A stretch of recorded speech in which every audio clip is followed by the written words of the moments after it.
Ladies and gentlemen, you're watching, yes, the Yankees Entertainment and Sports Network.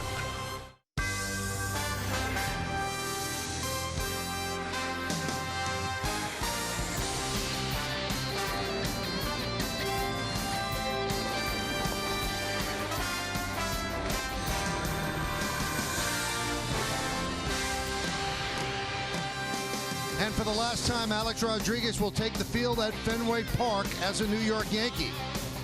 Taking it all in, taking some souvenir photos, and then handing out some autographs. It has been all about A-Rod, and tonight he is in the lineup. It is time for baseball as the Yes Network presents New York Yankees baseball. Tonight it's the New York Yankees against the Boston Red Sox in the rubber game of a 3-game set from Fenway Park in Boston, Massachusetts. Hello, everybody, and welcome to Yankees Baseball, along with John Flaherty and Ken Singleton. I'm Michael Kay. Yeah, it's about A-Rod, but these games are important for the Yankees. Yankees lost the first game of the series, and they were down 4-1 yesterday, and they staged one of their most impressive comebacks. Well, the Yankees scored 8 runs in the last 3 innings to pull out a victory. They got 5 in the 7th, a big hit. Starlin Castro with a double with the bases loaded. This put the Yankees in the lead. They would not be headed from this point on. The very next inning, a youngster made his imprint, Major League Baseball. Gary Sanchez, first Major League home run. A bomb to center field, 426 feet. The Yankees are on their way to a 9-4 win. Well, the Yankees try to win the series tonight. Here's the pitching matchup brought to you by People's United Bank N.A. See what know-how can do for you. Michael Pineda will deal with the Red Sox order, and Eduardo Rodriguez will deal with the Yankees and Alex Rodriguez, who has a history here at Fenway, John. Well, he certainly does. You have to go all the way back to July 9th, 1994. Alex Rodriguez, his first Major League base hit, ironically, is an infield hit, a great home run slugger.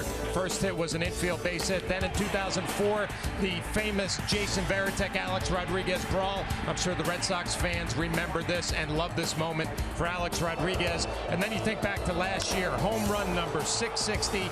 That ties Willie Mays here in Fenway Park. Alex Rodriguez has had some ups and he's had some downs here at Fenway. Now let's take a look at tonight's Cold Hard Facts. That brought to you by Clean Crisp Coors Light against the Red Sox. 284, 59 home runs. Third most home runs for him against any opponent. The Angels first and the Orioles second.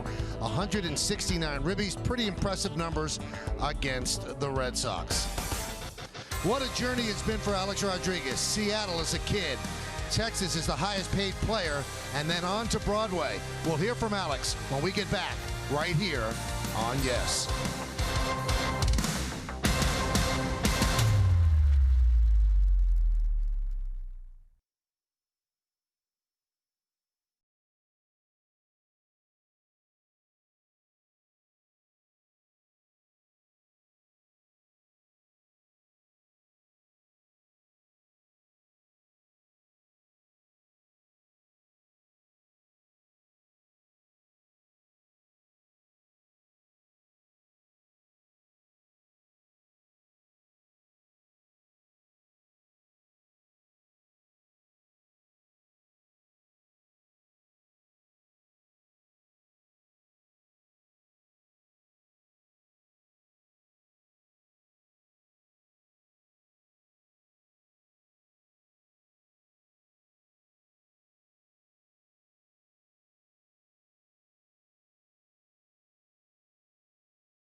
Tonight, Alex Rodriguez plays his final road game for the Yankees. Tomorrow is his final game for the Yankees at Yankee Stadium. Earlier in this series, we spoke with Alex, and we asked him about some of the bad decisions that he's made and how he's actually recovered from them. I think the biggest key for me is understanding that I screwed up, and I screwed up in a big way. And then my behavior was awful. And you have to own that. And I think that was step one. Step two was surrounding myself with the right people and making better decisions. Would you have been the same player if those things didn't happen? I think so, Michael, and that's really the most disappointing part about some of my unbelievably stupid decisions.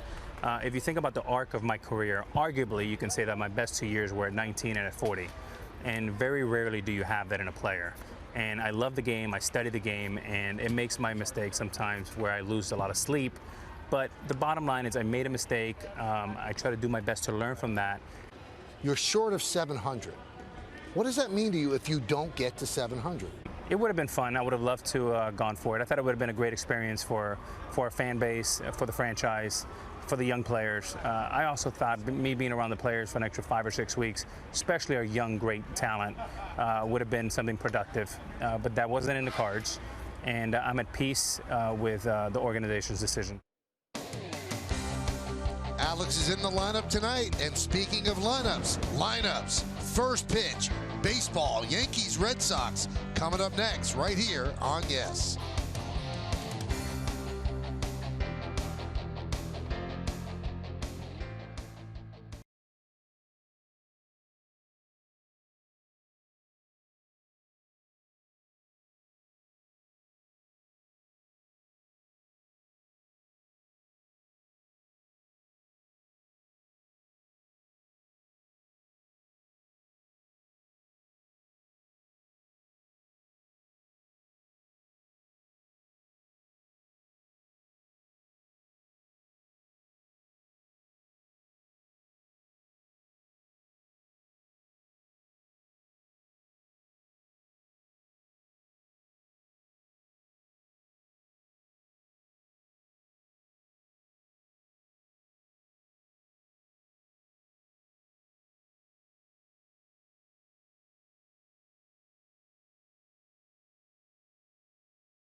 Yankees Baseball on Yes is brought to you in part by Buick.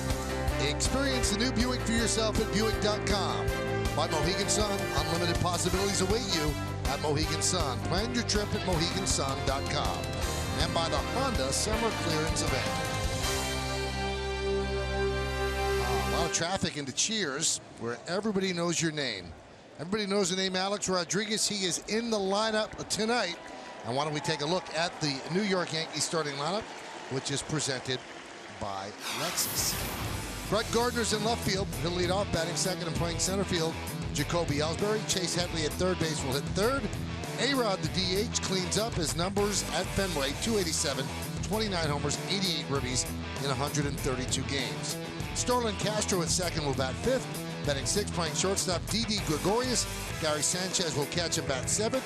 Getting the start at first base will be Austin Romine. He'll bat eighth, and batting ninth and playing right field, Aaron Hicks. Red Sox have a young left-hander on the mound tonight. 23-year-old Eduardo Rodriguez done well against the Yankees early on in his career. He's 4-1 against the Yankees. Only 11 starts this year, 2-5. You can see the ERA somewhat elevated. Let's check out the pitcher scouting report brought to you by your Tri-Honda dealers. Well, the season didn't get started till May 31st. That was his first start. He had knee issues, and it took him a while to recover, get back on the mound. His last win was July 16th, and that was at Yankee Stadium against the Yankees. And Brett Gardner. Rodriguez has given up 12 home runs this year. The only left-handed hitter to take him deep is the Yankee left fielder. Let's check out the defense behind Rodriguez, and it's presented by Geico. Benintendi is in left, Bradley Jr. in center, and Brock Holt over in right. In the infield, it's Shaw, Bogart, Pedroia, and Ramirez third to first. Leon behind the plate, and Rodriguez is on the mound. David Ortiz, that'll be helped off the field yesterday, is in fact in the lineup. Swelling went down overnight, and Mookie Betts not in the lineup with a slightly strained right calf. John Farrell said he was really surprised to wake up to a text from David Ortiz. I feel better and I want to play. The Red Sox thought it was going to be a couple of days, and they really feared the worst when he was helped off the field, but they administered a fluoroscope yesterday and found no break in the area. So Ortiz will play. Joe Girardi will try to get the rubber game of this 3-game set and move closer to the Red Sox, one of the teams standing in front of him for that second wild card. Yankees are 57 and 56. The Red Sox are 61 and 51. Red Sox are 4-1 against the Yankees here at Fenway so far this year. So Gardner is ready. Eduardo Rodriguez is ready. And let's do it here at Fenway. First pitch is a strike. We're underway. Tony Randazzo, the home plate umpire. The crew chief, Bill Miller at first, Todd Titchener at second, and Brian Knight is over at third. Well, first pitch fastball for Rodriguez, and he's proud of it. He throws it about 65% of the time, and it's a good one, about 93 miles an hour. Right on the number, 93. I think the Red Sox are really counting on him this year to move forward, take that extra step, become really a reliable pitcher in the rotation, but injuries slowed him down. Well, this was the prize that they got from the Orioles in the Andrew Miller deal. And it was a very tough piece for the Orioles to give up because he's looked at as a can't miss prospect, but sometimes they miss.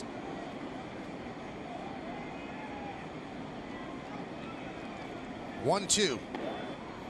This was supposed to be Stephen Wright's start, but Wright injured diving into second base, pinch running against the Dodgers, actually pinch running for David Ortiz. And he felt something in his right shoulder. They hope that he only misses this start.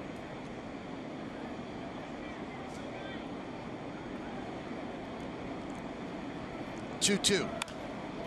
Fouled away.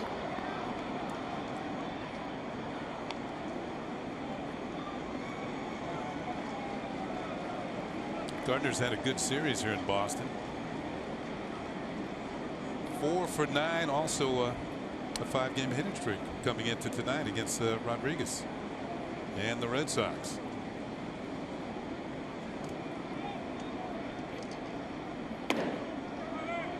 Three and 2 on Gardner.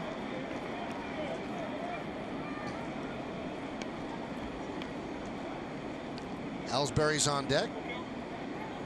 One of the reasons why Joe Girardi flip-flopped Ellsbury and Gardner is what you're seeing right now. The count's going 3 and 2. He felt that Gardner took more pitches, could work deeper counts, make the pitchers work more out of the leadoff spot. Swing and a miss. Gardner down on strikes. Let's take a look at the game time weather presented by Bigelow Tea, and it is a hot one here in Boston. It's been all day. No difference tonight. 94 degrees. Humidity is 50%. Wind 14 miles per hour. It's hazy, hot, and humid.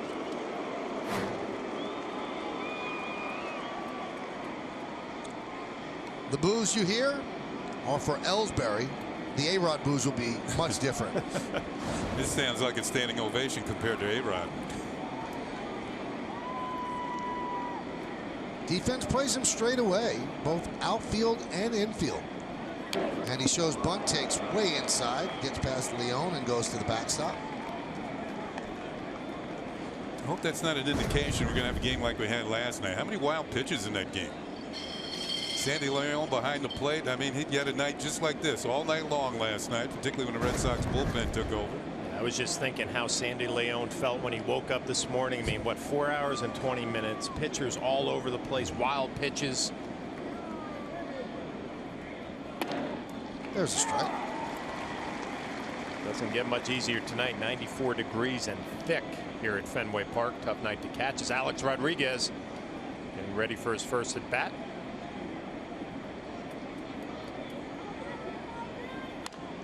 Foul back.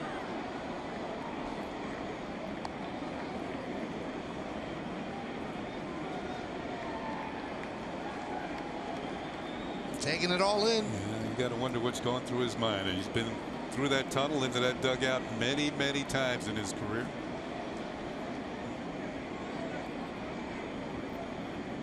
One, two, missed outside, 2-2.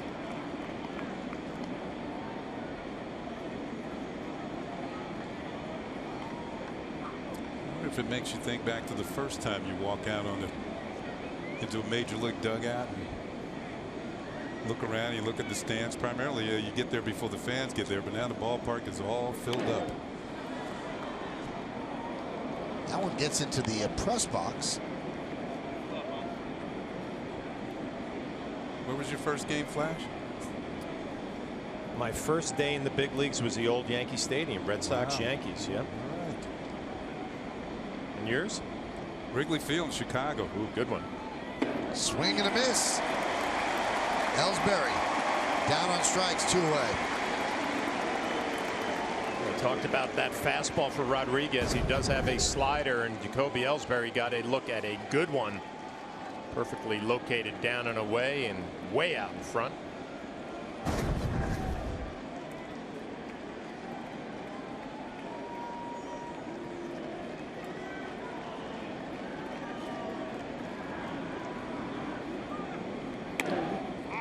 Pitch outside to Headley.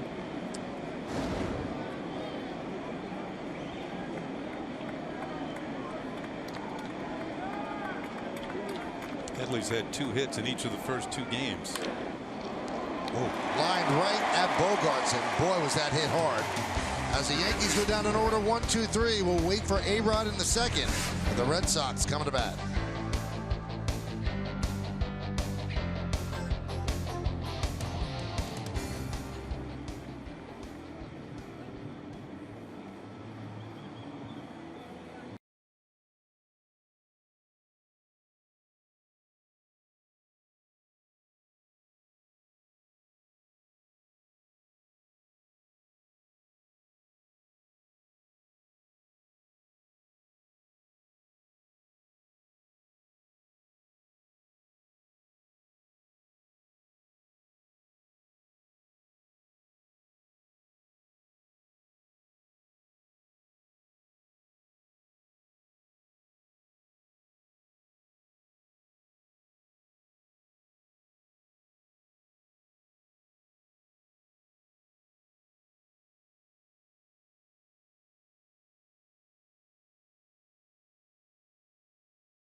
That's going to face Michael Pineda. The second baseman, Dustin Pedroia, leads off.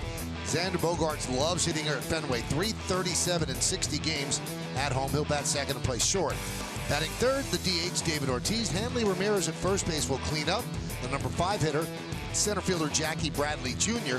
Travis Shaw at third base will bat 6th. Batting 7th, playing right field, Brock Holt. Sandy León will catch him bat 8th. And the rookie left fielder, Andrew Benintendi, bats 9th. Michael Pineda gets the start for the Yankees tonight. 27-year-old right-handed. There are the numbers: 6-10 ERA up there at 5.17, and the rest of the numbers. Let's check out the pitcher scouting report brought to you by your Tri-Honda dealers. Well, his record does not match his ability. This is one of the best strikeout pitchers in the league. It's hard to believe he's 6-10 with a 5.17. Top 10 in strikeouts. He also averages almost 11 strikeouts per 9 innings. That's the best in the league. But here might be some light at the end of the tunnel for Pineda. He's pitching much better lately. He's 4-4 in his last 12 starts, but the Yankees in those 12 starts are 8-4. So maybe he's pitching better baseball as we get towards the end of the season here. And there's a strike.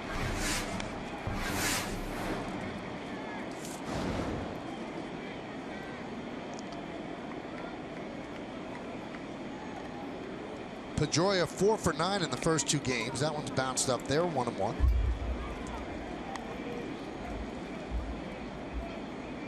Well, I think the last time that Pineda took the mound, Sanchez behind the plate, and these two guys were in rhythm the entire ball game, like they'd worked together for a long time. Grounded right side. Castro flips to Romine, 1 away. Let's check out the Yankees defense, which is presented as always by our good friends at Geico. In the outfield, it's Gardner, Ellsbury, and Hicks. That's left to right.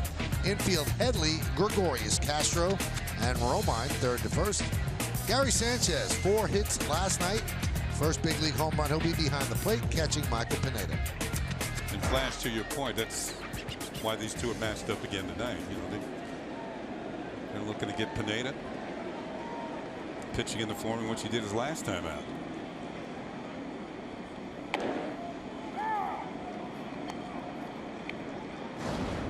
You know, I watched Sanchez behind the plate, and obviously everybody's dissecting everything that he's doing. And the one thing that kind of struck me, how he goes down to his left knee when he receives. And it kind of looked a little strange to me. You know, and Tony Pena explained it. It clears up his glove hand to be a little bit more free to receive. And then you get next to him, Kenny. He's a big dude. Yeah, he is. So you can understand how a big catcher needs to get down a little lower.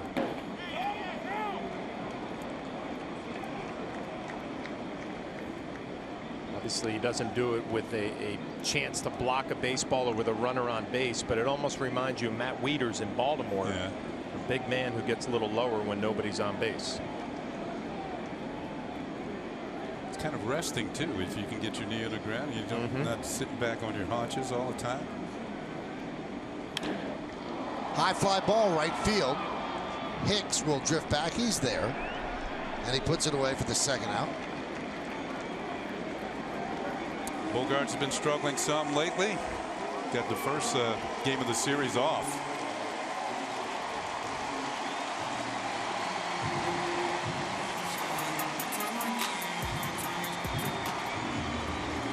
So here is Ortiz. Put quite a scare into the Red Sox organization when he fouled the ball off his right shin in the game yesterday. Dave Dombrowski, the GM of the Red Sox, said, "My heart sunk when I saw him." They feared the worst, but here he is back in the lineup.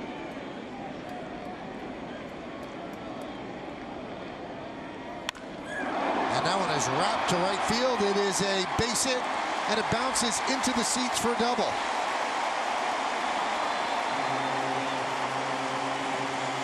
Well, whether the leg is hurting or not, he can still swing the bat. You know what, Kenny, we talk all the time when hitters foul balls off of their shins or their legs, you go right back in there, and that's exactly what Pineda tried to do. And David Ortiz has been around the block for a long time. He was hunting that fastball in, hammers it to right field, and he gets a cruise in second base. The ground rule double. 37th double of the year. Michael, what did you say that he was in? What machine he was in? A fluoroscope. It's not quite an X-ray, but that was the initial test that was performed on Mark Teixeira last year, and they didn't find anything. And then it did get better, and they started to do more tests and found that the leg was in fact broken. But here is Ortiz. He took some anti-inflammatories overnight. The swelling went down, and here he is. 37th double of the year, leads the American League.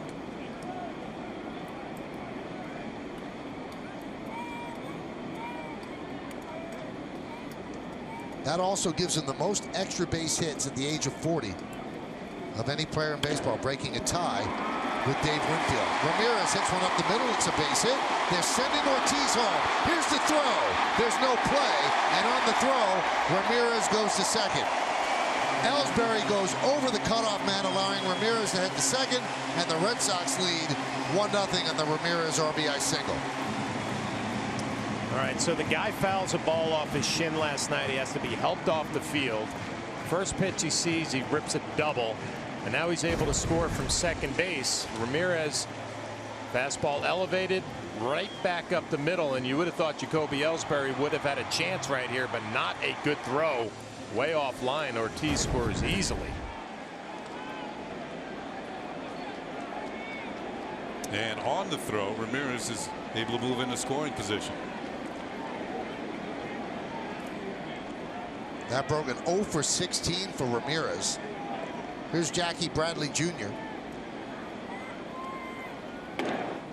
And a yet, strike. And yet another run that scores with 2 outs against Michael Pineda. He looks pretty good. Yep.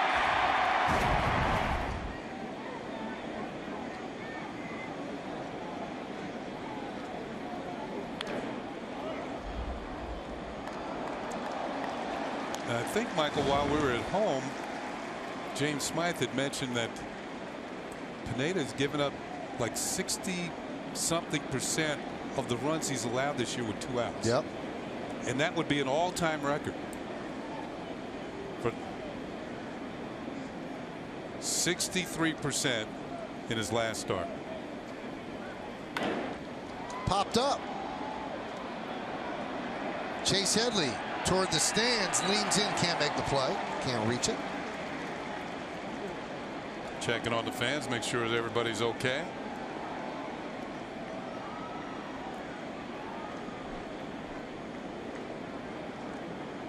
Well, when you say a record, it's not just a record for Michael Pineda, it'd be the record for Major League Baseball to give up 63% of runs on 2 outs.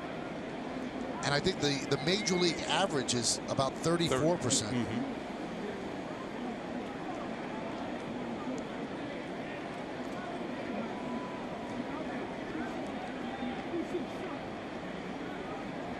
The 0-2. Nice play there by Sanchez as Bradley had to skip out of the way.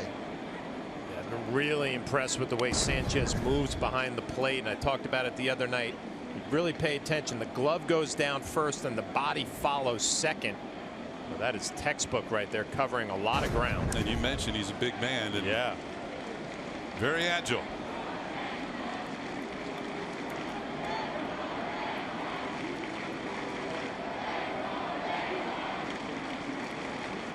One-two, swing and a miss, and Jackie Bradley Jr. is down. Red Sox score 1 on 2 hits. They lead 1. Leading off in the second, it's Alex Rodriguez beginning his last game in the Yankee Road Grays. That's coming up next, right here on Yes.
Announcer about to announce Alex Rodriguez. Let's listen.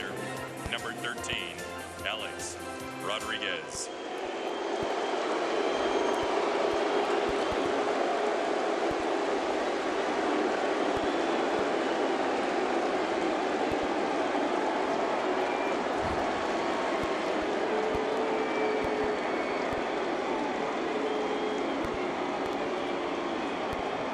So Alex digs in.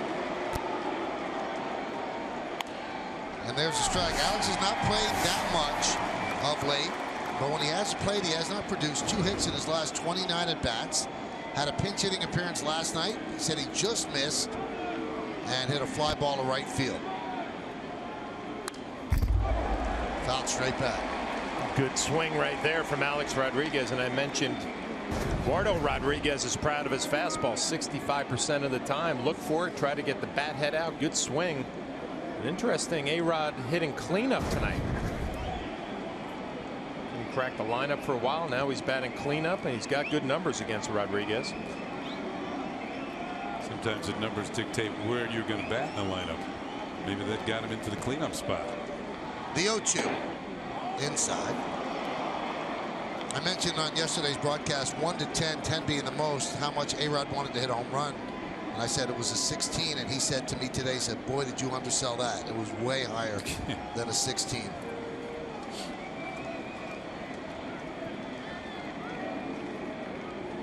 And the 1-2. 2-2. So far, it's been strictly the fastball from Eduardo Rodriguez. Only a little one-on-one.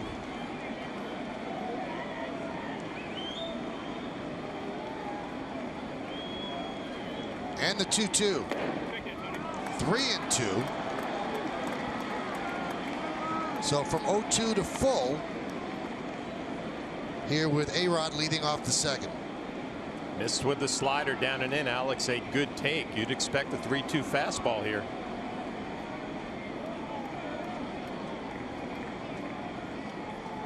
And the payoff. Humpback line drive to second, and it's caught by Pedroia. 1 away.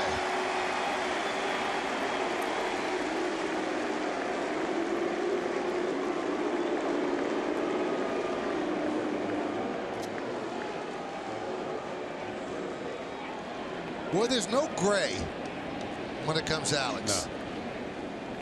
It's been that way for a long time, Michael. And not to say that he doesn't let it bother him. It kind of rolls off his back and he goes about his business trying to play the best baseball that he can. I asked him if he heard the boos last night, because sometimes athletes will say, you block it out, you're all focused. Oh, I heard it. It was great. He said the crowd was kind of dead before that. He said, so I liked it.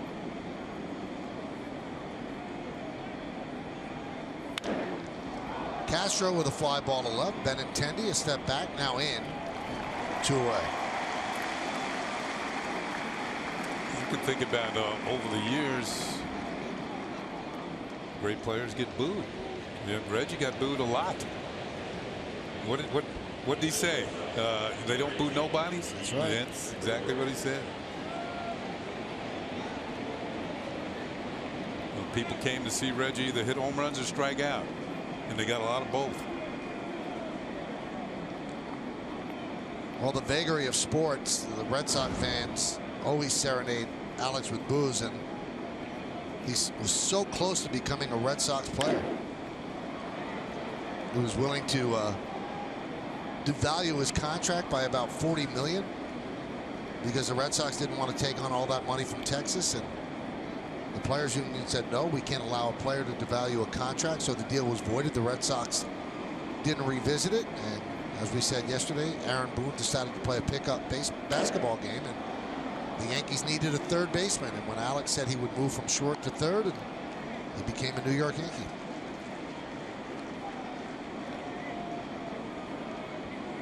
And if people are thinking, why wouldn't the players union allow A-Rod to devalue his contract? They didn't want to set a precedent, because other players might do it to move to other teams, and it would bring the whole industry average down as far as salaries are concerned.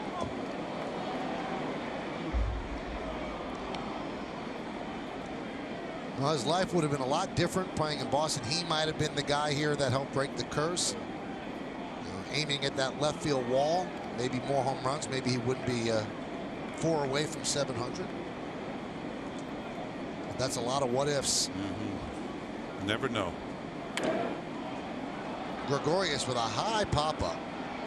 Travis Shaw near the stands and will make the play as the Yankees go down in order. 1, 2, 3. 6 in a row retired by Eduardo Rodriguez. We go to the bottom of the second.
Head to the bottom of the second. Sun is setting, but it's just getting interesting in the wild card standings. Presented by Mazda, driving matters. Orioles have the first wild card spot. Then the Red Sox have the second. Tigers close behind, 1 game. Mariners 1.5. Astros 3.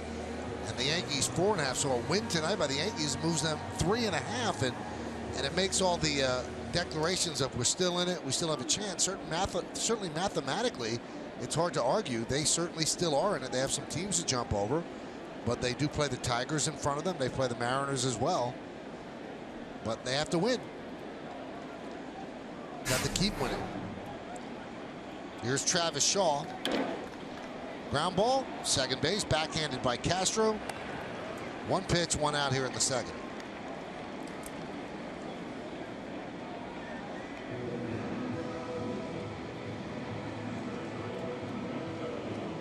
As I look at the scoreboard, Baltimore won today. Mark Trumbo hit a grand slam in that game, leading the league in homers. Houston, no score, another team ahead of the Yankees.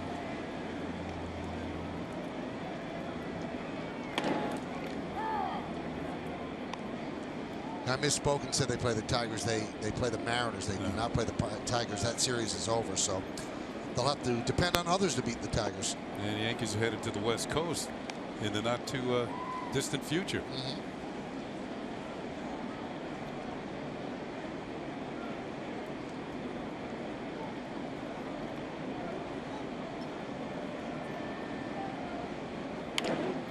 Right back to Pineda. And that retires Holt for the second out. Yeah, nice glove play by Big Mike.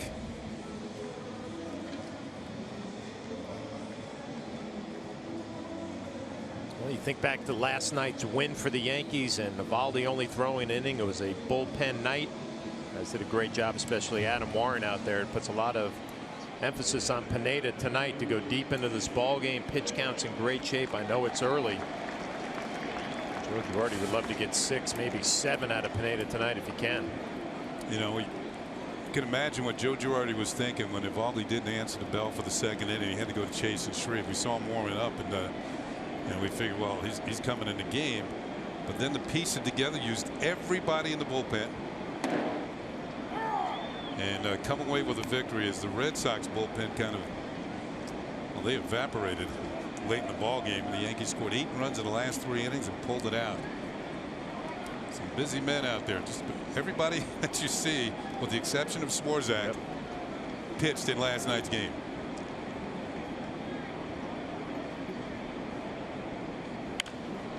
That one is looped and fair inside the line and grabbed by a fan. So Leon will get a double. Joe Girardi's going to say, wait a minute here. Leon's going to be awarded second base, but Joe Girardi's thinking is he might not have gotten to second base if the ball comes directly back to Headley and he can make the throw. Yeah, it's not automatic. If it bounces into the stands, it is. But if a fan reaches over, it's the umpire's discretion whether or not to give him the extra base. And Leon is not fleet of foot. And Headley was right there. So I could see why Joe Girardi would dispute this.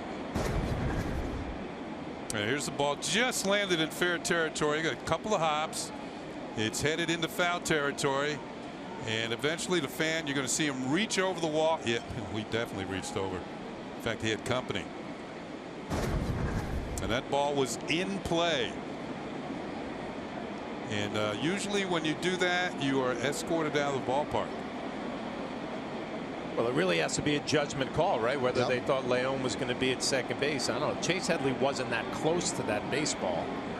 Brett Gardner, obviously playing left field, would have had a ways to go get it. Joe Girardi doesn't seem real happy with the answer he just got. He's trying to keep a runner out of scoring position. Well, you can see what the umpire is saying. If it hit the wall, it would have carried him to the outfield. Right. Joe's saying it would have carried him back to Headley. And the umpires disagreed, so Joe goes back. He certainly stated his case, and Leon has a double. You know, Leon's unbelievable, right? He doesn't hit the ball hard, he gets a hit. And the fans are going to have an early exit. Go over to the cask and flag and watch the rest of the game. But Leon hits the ball hard. He gets a base hit. He doesn't hit it hard. He's on one of those runs, Kenny, that you dream about as a hitter. Do you get to keep the ball? That's what I want to know. Here's Benintendi. And we mentioned the bullpen use yesterday. The Yankees had to call up reinforcements today. Luis Cessa called up. Ben Heller called up. This would be his major league debut. He came over in one of the deadline deals, the Andrew Miller deal. And the Yankees sent down Nick Goody and Rob Refsnyder. And Joe Girardi had to explain to Refsnyder that it's nothing that you've done. It's just the fact that we need pitchers here now. And you have options left, so we can send you down without risking the loss or losing you.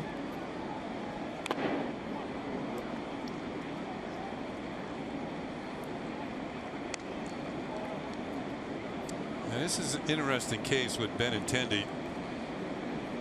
Depending on how much he plays for the rest of the season, he still might be eligible to win Rookie of the Year next year. If he exceeds 130 at-bats, which it looks like he might, if they're going to play him every day. Keeps hitting like this. Yeah. Then once you get past 130 at-bats, you're not eligible for the next year for Rookie of the Year. He's at 15 at-bats right now. This is at-bat number 16. And it ends with a strikeout as the rookie goes down swinging. No runs a hit, no errors, and one man left on base. Let's go to the third. It's 1-0 Red Sox.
Rakovitz, and it's time for tonight's injury report brought to you by Montefiore. Montefiore doing more in state-of-the-art healthcare.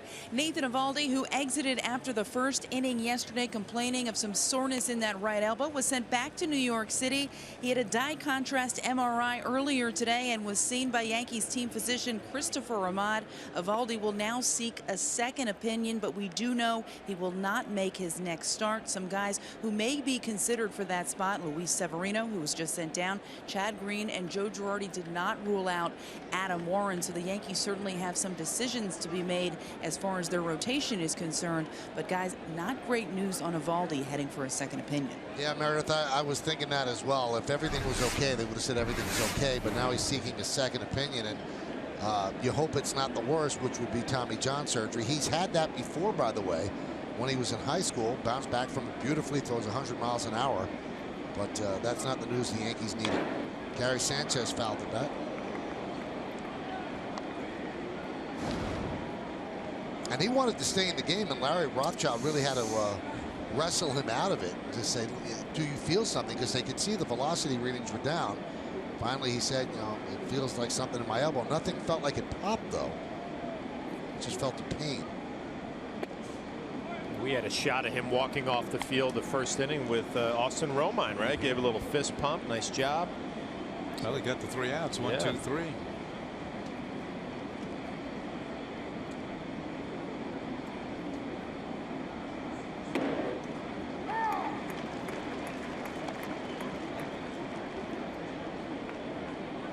Sanchez with his first 4-hit major league game last night. 3 singles, home run, a couple of runs scored. Home run was a solo shot. Swing and a miss, chased the pitch upstairs. Sanchez down on strikes, 7 in a row, retired by Rodriguez.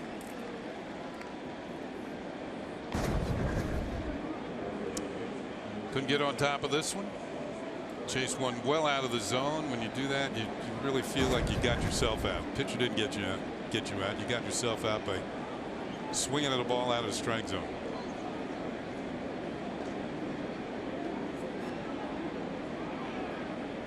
There's Romine. Andrew had 2 hits yesterday, an RBI, a run scored, also a walk.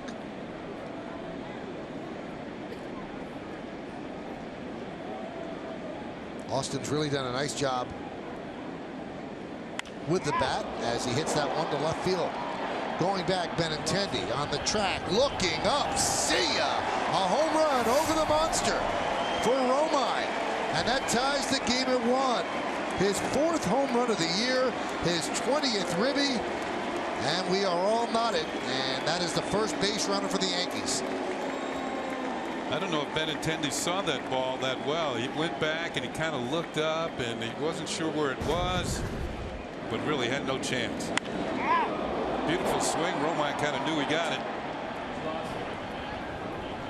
And when it landed, the game was tied. Did it go completely over? I think it did. Yeah, it went completely out of the ballpark. Look at it on YesMo, brought to you by your Mercedes-Benz Tri-State dealer. Hicks grounds one up the middle, and diving is Bogaerts. It trickles off his glove, and Hicks will stay at first with a single.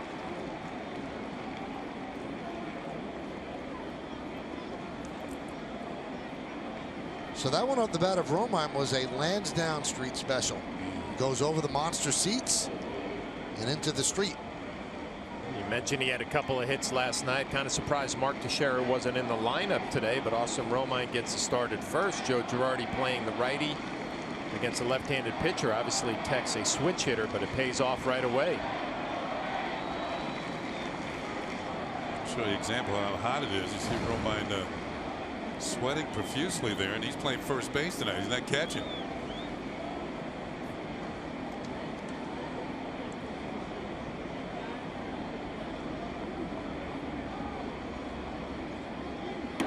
You know, it's interesting, John. He's hitting over 250 now. He's gotten big hits for the Yankees, and probably the best part of his game in the Yankees' mind behind the plate. So he has turned himself into a real valuable asset. And this guy was designated for assignment a couple of times last year. Well, the Yankees always felt he could do the job behind the plate. They love the way he calls a game, but you feel every time he walks to the plate now, he's a threat. He's going to give you a good at bat. He's going to hit the ball hard, and he has a role on this team moving forward. You know, I was impressed, and you talked about it last night, John, that he had to catch so many different pitchers in the game last night. It's tough to do. It is tough to do. You know, different stuff from every guy, and he held things together behind the plate. The Yankees picked up the win, and he's got 2 hits. Meredith has more on Austin Romine. Well, John, I'm sure you could relate to this, but he said the humidity last night was absolutely draining. It reminded him of his 09 season where he spent it with the Tampa Yankees. But knowing his role on this team, he wasn't too worried that he'd be back there catching again. So he felt like he could really leave it all on the field. But it's pretty amazing. Some of those pitchers he had never seen before. He said he can't remember being in a game where that many pitchers came in and having not seen him. And the one situation in particular that stood out to Romine was the fact that he saw Parker come in with the bases loaded. He had met him pretty much for the first time, asked him, what do you like to throw? What do you like to do? Had a quick conversation, and then he got to work and obviously got out of that jam. But Austin Romine doing a very nice job behind the plate last night in some tough conditions. You know, Meredith, you talked about the physical grind. Did he talk about the mental grind of dealing with all those relief pitchers? I mean, pretty much a different pitcher every inning. Not easy to do. He did, and he mentioned the fact that it's not like these were 1, 2, 3 innings. It seemed like every inning there was a runner in scoring position, and he had to be incredibly focused trying to figure out not only who's at the plate, but who's on the mound at that particular time and what he needs to do. He's constantly checking runners. So it was a long game for Austin Romine. Long game for everybody. 4:15.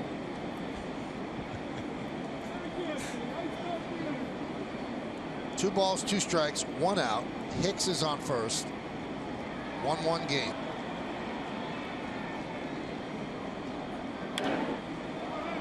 John, I don't know if you ever weighed yourself catching a game like that in humidity. How much weight do you lose? I would never jump on the scale. I would try to rehydrate as much as possible after the game. You'd probably guess 5 pounds. I mean, and a night like last night, how thick it was. Tonight's the same thing. It's got to be at least 5 pounds. So is this intravenous rehydration? Or? We had a little different program back in the mid to late 90s than these guys do today. Not as many protein shakes and. That sounds like a very similar program that they had back in the 70s and the 80s. I just think it's a tradition. Adds a whole new meaning to bad hops.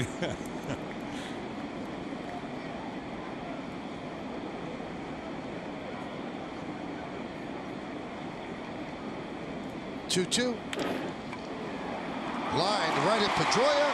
The throw gets Hicks for the double play. Kind of hard to explain that one. The ball is right in front of Hicks. And he gets doubled up. Now the Yankees are waiting to see if Hicks got back before Hanley Ramirez's foot got back down on the bag. So Robbie Thompson is talking with Brett Weber. We'll take a look as they look. Well, you're right, Michael. The play's right in front of him. You're always taught freeze on a line drive. It's bad base running even if they don't get the call.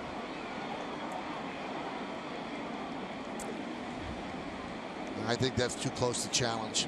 And he almost got stepped on it. I don't think they're going to challenge this. It's too close.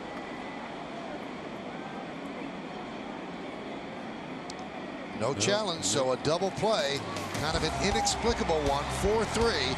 As we go to the bottom of the third, the home run, though, by Romines tied the score.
Yankees Baseball on Yes is brought to you in part by GMC. We are professional grade. Learn more at GMC.com. By People's United Bank N.A. Thumbs up for quick balance with Touch ID on your mobile phone. And by your Troy Honda dealers. Hurry to your local Troy Honda dealer for great deals on the 2016 models. Beautiful look at the Boston skyline on a hot and humid Thursday evening. It's 1-1 as we go to the bottom of the third inning and the top of the Red Sox order. Pedroia will start it off. He grounded out to second. That was in the first.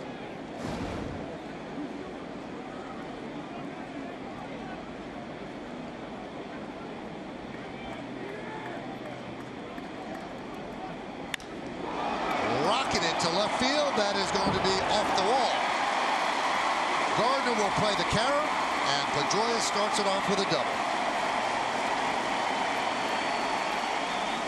That's one where the wall cost him a home run.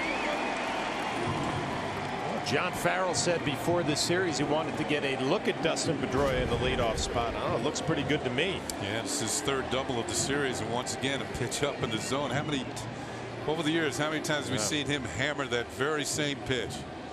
He lets it fly on pitches up and in the middle of the plate, and a lot of times the results are line drives and even sometimes home runs. His 28th double of the year.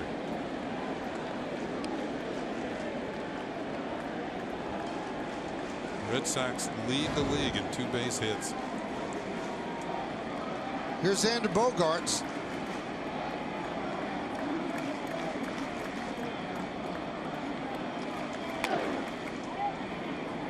One and 0.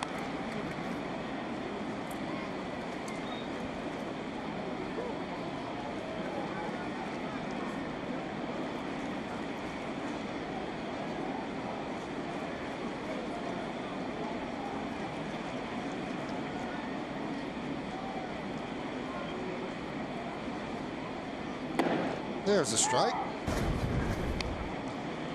Gardner making friends here in Boston on a hot night. Here's some water. Cool yourself down.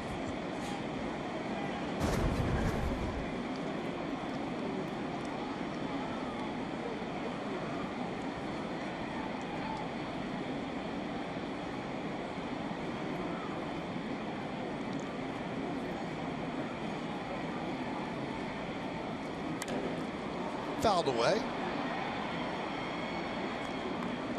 Count 1-2.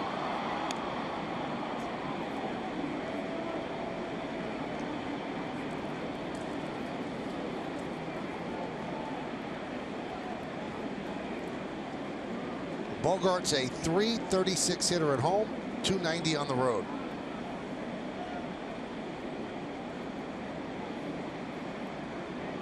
Overall, .314, 14 homers and 69 ribbies.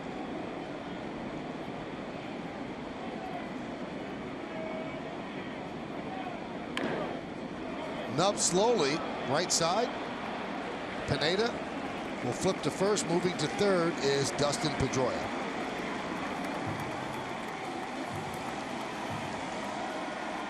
I like calling it a productive at. Bogaerts has not been swinging the bat well lately. He got the initial game of this series off. John Farrell, the manager, realized he had struggled on the West Coast. Been playing just about every single day. Gives him the day off, and he's still looking for his first hit in this series.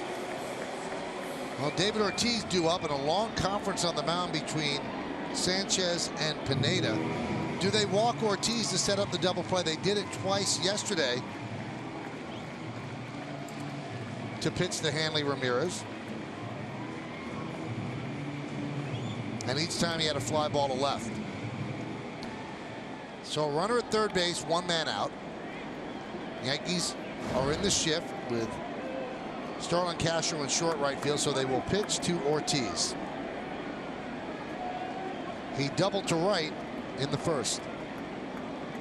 Yankees will obviously give up the run on the ground ball. Missed outside. Well, obviously there's a few ways to go right here if you're Michael Pineda and Sanchez. Joe Girardi not opting for the intentional walk as of yet. So we're going to try to pitch around him, not give him anything good to hit, obviously. But Ortiz has shown in this series, been pretty patient.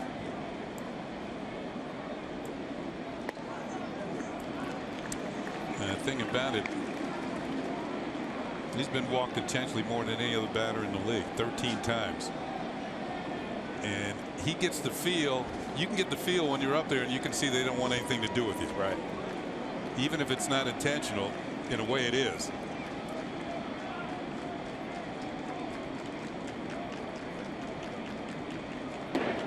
There's a strike. Good pitch on the outside corner.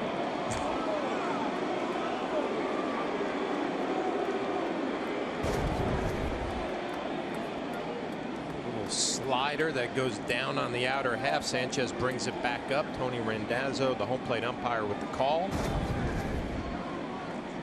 think it was a little low, but David Ortiz his whole career has been pitched around in spots. He goes up there looking for off-speed pitches, and if you throw something over the plate, he's probably going to hit it hard. 2-2. Well, the plan might change. Try and get him out here. Make a good enough pitch, maybe with your slider, that he chases one.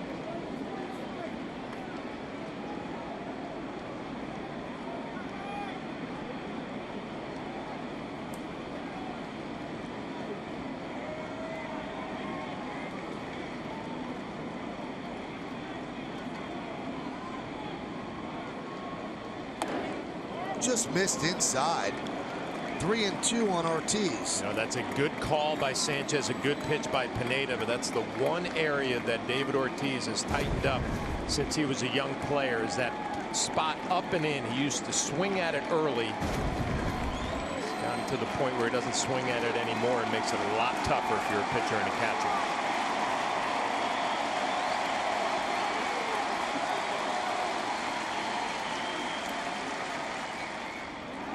So Ortiz works a walk. First and third, one man out. Hanley Ramirez coming up.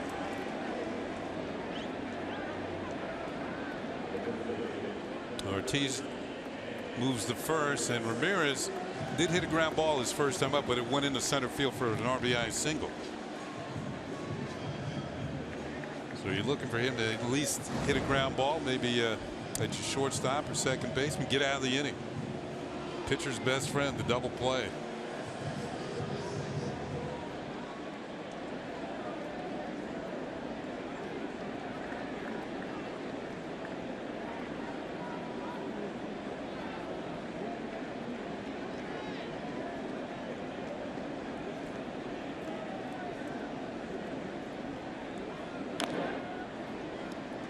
Oh, 0-1.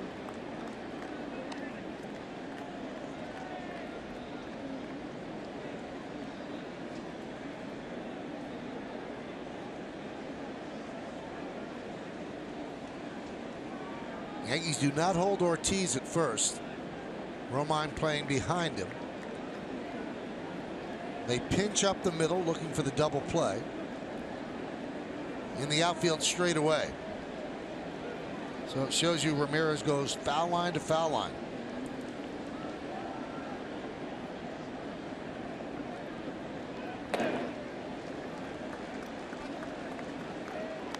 One and one.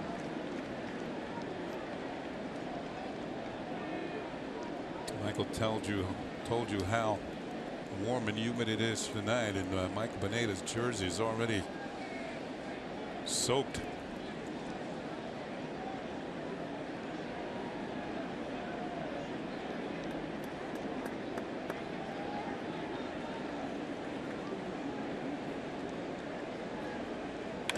Line drive.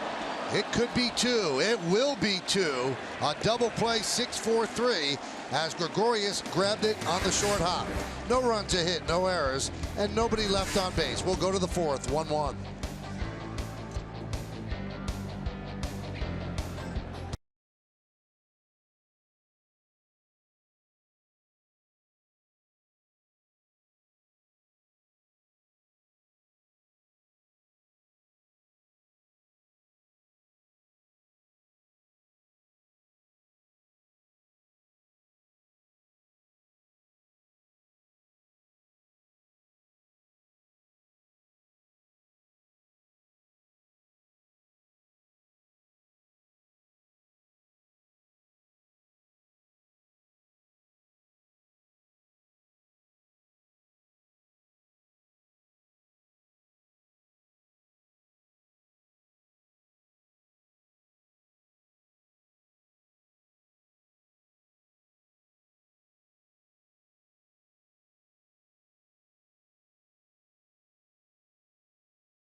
MLB.com/@bat app. Stay up to the moment at any moment with game day, live game video highlights, StatCast, news, and more. Download MLB.com/@bat, the #1 app for live baseball on your phone and tablet. We go to the 4th inning on the Audi scoreboard. It's 1-1. Red Sox, an RBI single by Hanley Ramirez in the first. The Yankees, Austin Romine's home run over the Green Monster in the third. It'll be Ellsbury, Headley, and A-Rod against Eduardo Rodriguez. Ellsbury struck out in the first inning. Swings at the first pitch and lofts it to left field. Benintendi toward the line will make the play in fair territory. 1 pitch, 1 out.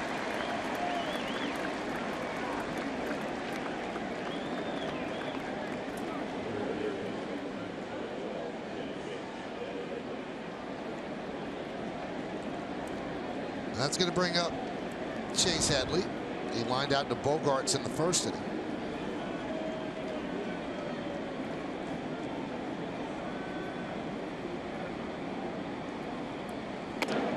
And there's a strike.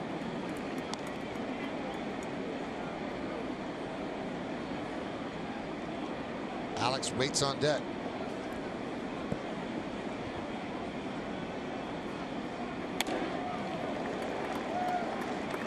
Oh, 0-2.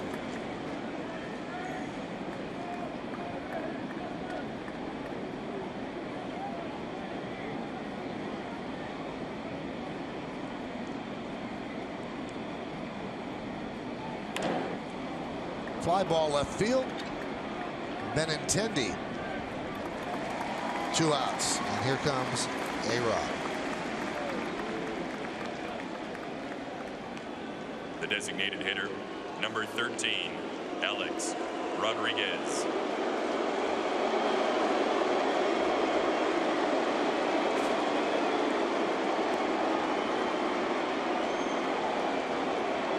You could be walking outside of Fenway Park right now, and you know who would be hitting.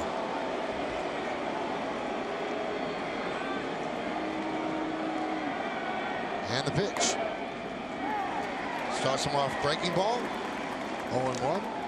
Take a look at the Honda League leaders. Most home runs here by an opponent. Mickey Mantle and Babe Ruth tied with 38. Alex a little lower on the list with 29. He's tied with DiMaggio.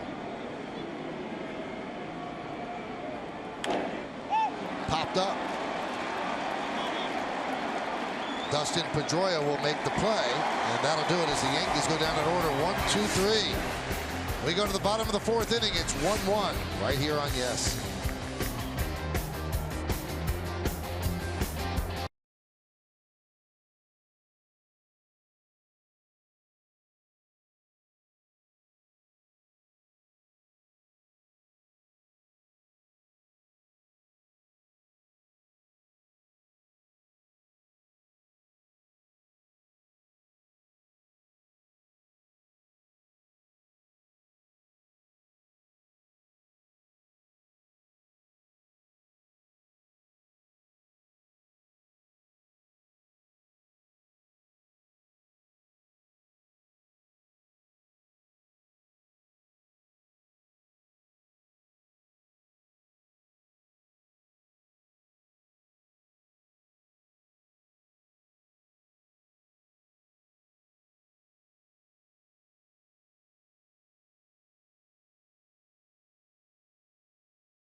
The Yankees uniform at Yes has full coverage as the drama unfolds in the Bronx. Start your game day at 6 with an extended Chevy pregame. Then David Cohn and Paul O'Neill will join me for the call as the Yankees take on the Rays right here on Yes and streaming live on Fox Sports Go. And Yes is the place to be all weekend. Special coverage on Saturday, 20th anniversary celebration of the '96 championship team. Then on Sunday, you can watch as the Yankees honor legendary closer Mariano Rivera at the stadium. Both days, extended coverage will start at 11:30 a.m. The 0-1 to Bradley, now 0-2. Should be an exciting weekend at the stadium.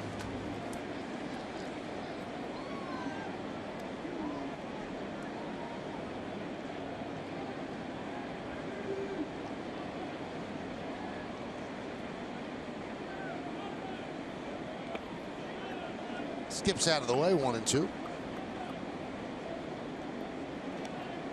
Not quite close enough to the strike zone. That low and in slider that you see, you know, left-handers that generally like the ball down and in, but once it breaks out of the zone, it's a strikeout pitch.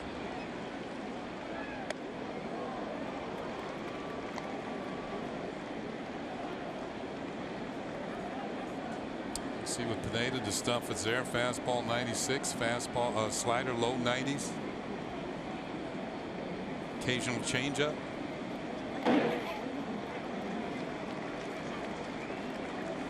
It must have hit him. It did. He will take first. So ahead in the count 0-2, and he plunks Jackie Bradley Jr. This is one of those ones. Joe Girardi asking Sanchez, did it hit him? Obviously, Gary Sanchez should know. It hit him. Toe. Yeah.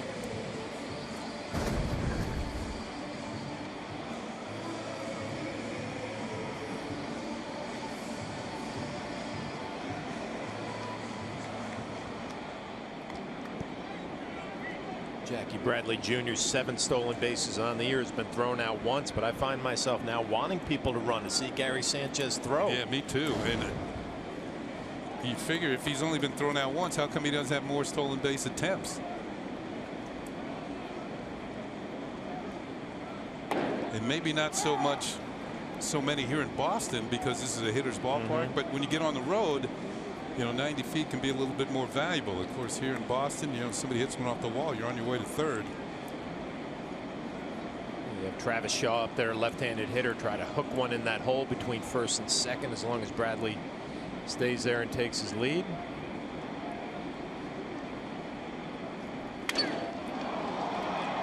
Fly ball, shallow right center. Ellsbury's there to make the play. Sound like a shattered bat.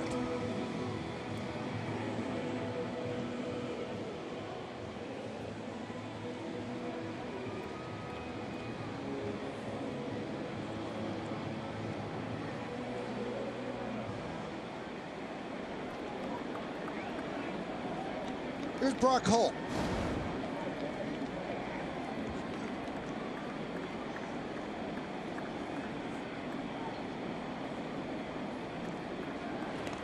Talked about the value of Holt being plugged in just about anywhere on the field to give people a night off. Played shortstop in the opening game of the series when Bogarts was given a night off. Well, John Farrell tonight, because of the injury of the Mookie Betts, we got Holt out there in right field.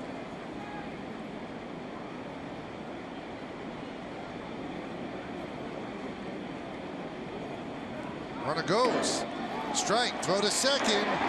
Got him.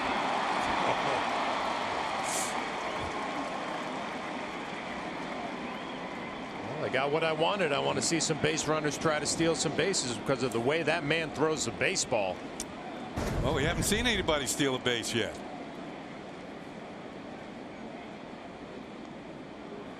Not even that close. I mean, it's the arm strength. It's the way the feet move. Joe Girardi's talked about the exchange. The accuracy maybe not his best quality up the line just a little bit, but wow, that is the whole package right there with a cannon of a throwing arm. It's 4 for 4 now. 4 attempts, 4 caught stealings.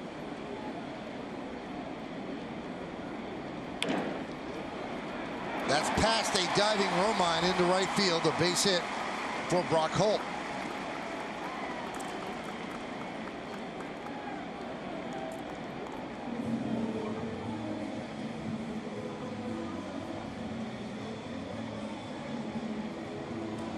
You know, every time a team challenges him, speaking of Sanchez, the Cleveland Indians right away, Michael, they took off. First 2 innings, that the first 2 guys who got on base tried to steal. The Indians, that's part of their offensive repertoire, to stolen base, and he threw the first 2 guys out. Then somebody tried to advance on a ball that got slightly away from him, and he threw that runner out as well. And then the Indians are just, for the rest of the game, they weren't running quite as much. And John, I really agree with you. He's not throwing the ball right over the bag, but he gets rid of it so quickly, and it gets there so quickly because he has such a strong arm. He's still beating the runner and allowing his infielders to make the tag. Yeah, and you have to give the middle infielders for the Yankees some credit too. Didi and Castro very good at applying the tag, but that was the report I got, that maybe the throwing, the accuracy wasn't great yet. That will get better. That gets better with experience. But I mean, we are nitpicking right here because of how quick his feet are, the arm strength, and the quick release. I mean, he's got to be throwing 175 to 185. Major league average is 2 seconds. That's well above the major league average. Now, once that gets around the league, of course, everybody's got the video. Maybe only the top base stealers would think about it. You would start picking your spots more on the starting pitcher or the pitcher on the mound. You're not stealing on the catcher. That's you're right. stealing on the pitcher. Again, I keep going back to it. Confident and comfortable behind the plate. Confident too if I had a throwing arm like that. And every once in a while you hit a ball 430 feet.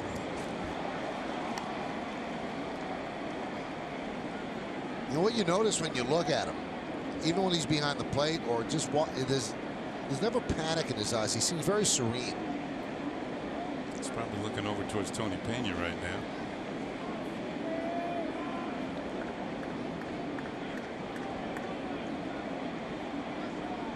Runner goes. Line drive, and it is going to be grabbed there by Castro. Throws to Romine, not in time. Not in time. Moving to third is Holt. So Leon beats it out.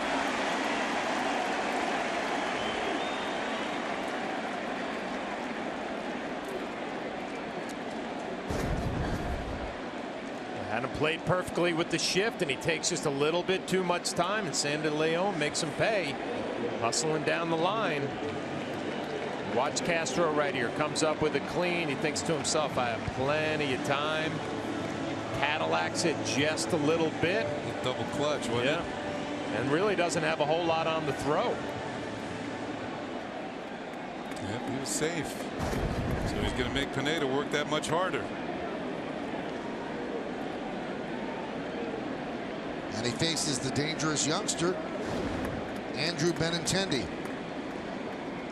Struck out in the second inning. First and third as Holt advanced to third on that ground ball.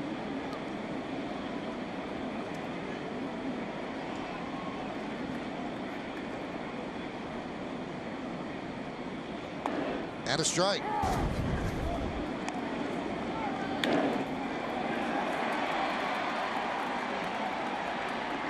Might have been waiting for Romine, but he could have let the ball go before Romine got there because that's where Romine was headed. And Leon showing some speed. Right back to Pineda, so he works out of trouble. No runs, 2 hits, no errors, and 2 men left on base. Let's go to the 5th. It's 1-1 here on Yes.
It's 1-1 on the Cadillac scoreboard. Red Sox have threatened. They have 6 hits.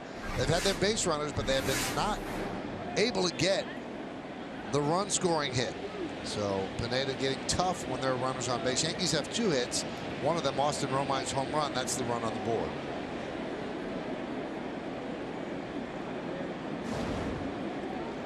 Here's Castro. He had a fly ball to left. That was in the second.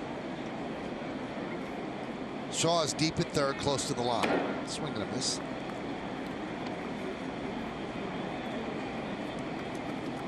Pitch got in good shape for Rodriguez, who had a 6-pitch 4th inning as the Yankees went down in order 1, 2, 3. Castro's working on a 7-game hitting streak.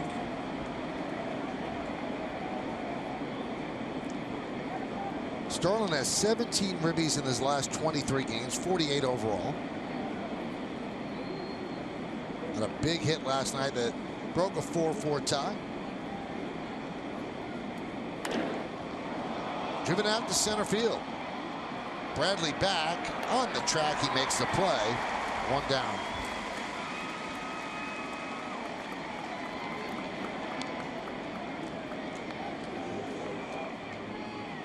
I guess you could classify Eduardo Rodriguez as a fly ball pitcher. The Yankees have not hit a ground ball out.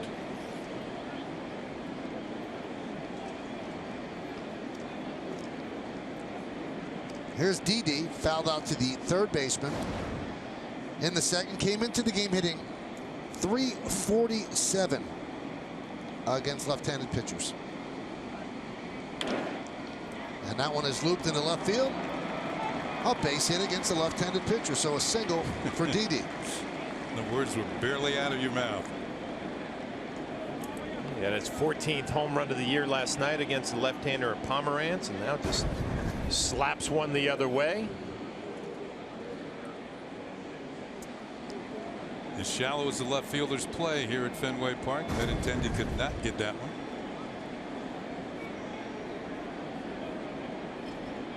There's Gary Sanchez, who struck out in the 3rd inning.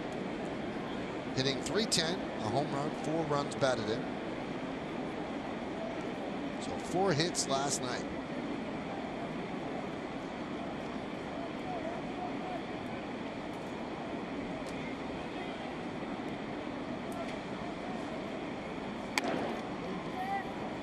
Missed outside, 1-0. Gregorius is single, the Yankees' 3rd hit.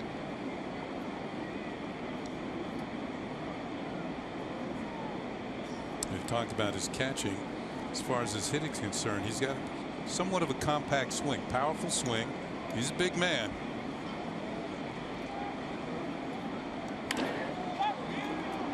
Popped up, shallow left center, and Bradley makes the play.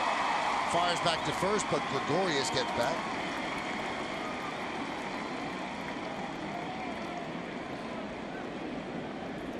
Jackie Bradley Jr. covers a lot of ground in center field. We saw an example of his arm last night. Saw an example of Benintendi's arm in left field last night. He's got a good arm. Brock Holt's out and right tonight, but usually it's Mookie Betts, and he also throws well.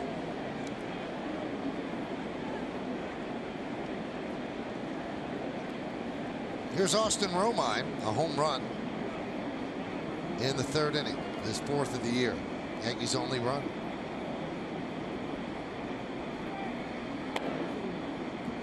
One to 0.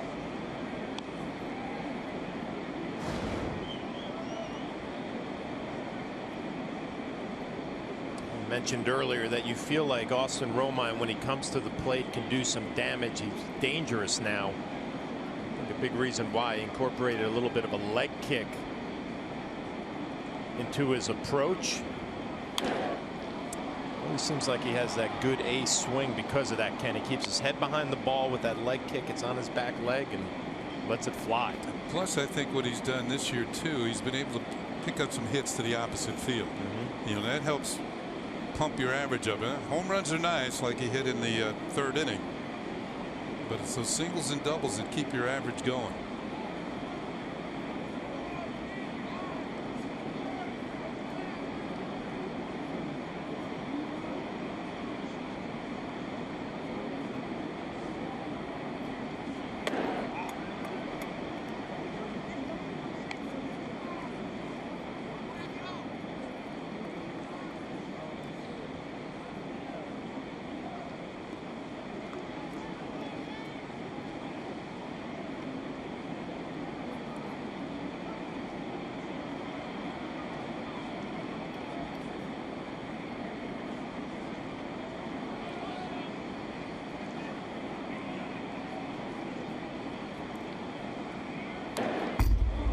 2-2. That's the type of swing you're talking about. The damage swing. Yep.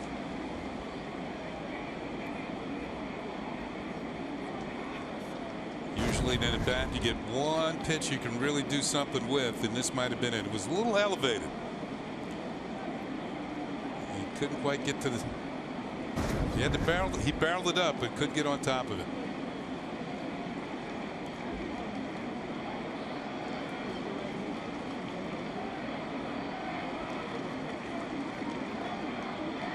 Choo-choo missed outside, so that will release Didi at first. 3-2 with 2 outs. Quite sure what Sandy Leon was doing behind the plate right there. He kind of fell to his knees and took away what looked like a pretty good pitch. So Romine will take it.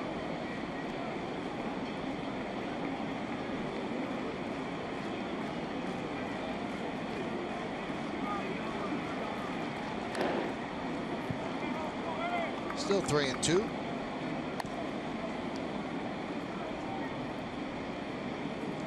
.59 pitches, 41 strikes, so 69% for Eduardo Rodriguez.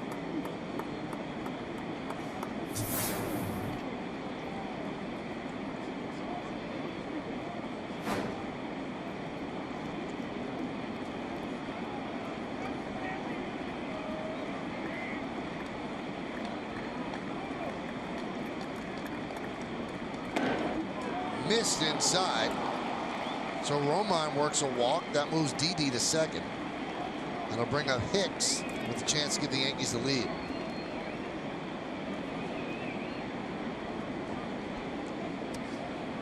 Good eyeballing by Austin Romine. Some of those pitches were close. You got to look at John Farrell, and if you read the Boston Globe, Peter Abraham does such a good job covering this team. And in a story today, just a throwaway line in the middle of the story. If the Red Sox keep struggling, then they would let John Farrell go. And Torey Lovullo, who managed the last 50 games last year because Farrell had leukemia and was battling back, he would take over. And it was in the middle of the story. Seemed so odd. That would seem to be at the top of the story kind of news. But there was some thought that if he had not gotten ill last year, he might have lost his job. This team was not built to be battling for the wild card. So in other words, of the whole article, that's what caught your attention. That's the one that jumped out. Now the Red Sox did play very well last year when Lovullo took over. Yeah, he's considered a manager in waiting. Somebody will hire him. And I think he was up for some other jobs, but the Red Sox pay him as much or more than any other bench coach in the league, just to hold on to it.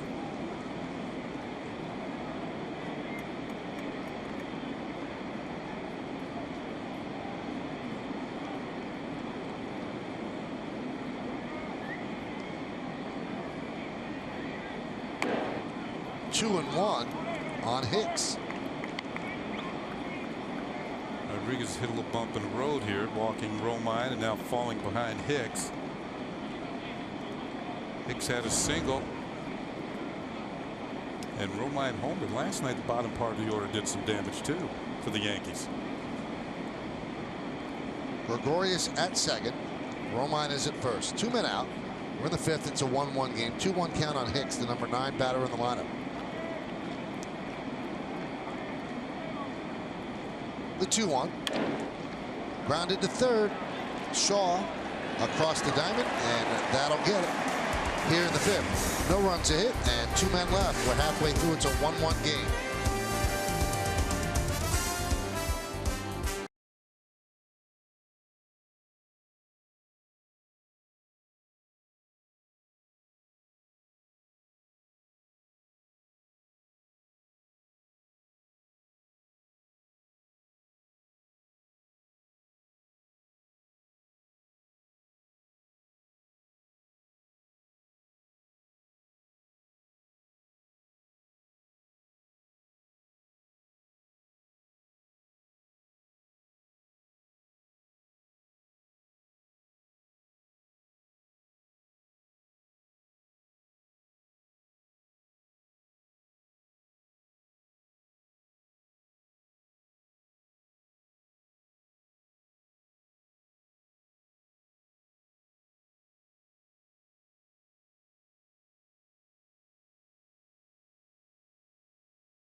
Sanchez plays behind the plate. Major League scouts are going to be evaluating, and on Tuesday night they got a good look at what he can do blocking the ball, also coming up and delivering a strike to second base. A strong throwing arm tonight. Again, good blocker of the baseball, but the throwing arm jumps out at you, how quick his feet are, and that cannon of a right arm. Major League scouts are going to be impressed, and we've been impressed up here. All that goes into scouting reports of the teams that are going to be playing the Yankees in the future.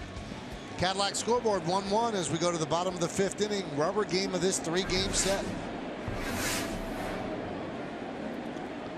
Dustin Pedroia will lead off. He's 1 for 2, grounded to second and then doubled off the wall. Jumps on the first pitch and fouls it back. Very aggressive. Kenny, the first night Pedroia was rocketing balls the other way. Yankees tried to go back inside. He's been hammering balls off the monster. Just notice Sanchez and Pineda again trying to go back on the outer half, and Pedroia another good swing. He's locked in right now. He's just a good hitter. He's been that way for a while. Nubbed in front of the plate. Sanchez makes the play. 1 away. A little flick of the wrist and the ball's on its way to Romine at first in a hurry. This is a big man, folks. You're talking about somebody who might be NFL tight end like, and he pounces out from behind home plate, throws on the run, made it look easier than it really was.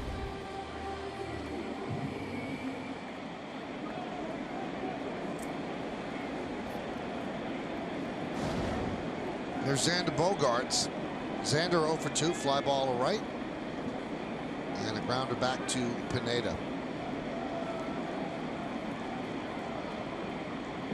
Swing and a miss. Sanchez doing a little Tony Pena back behind the plate now, threw that right leg out.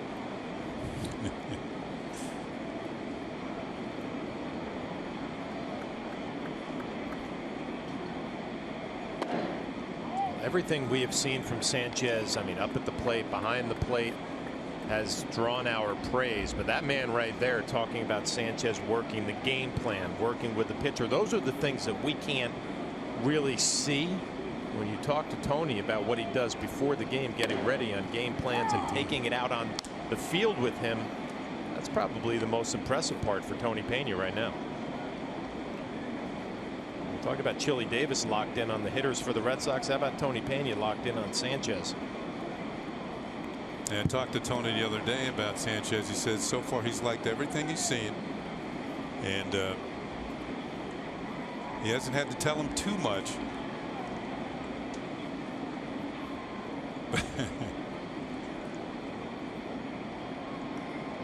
That man knows catching. Man taught me a lot about catching. 2-2. Looped into right field. It's going to be a base hit for Bogaerts.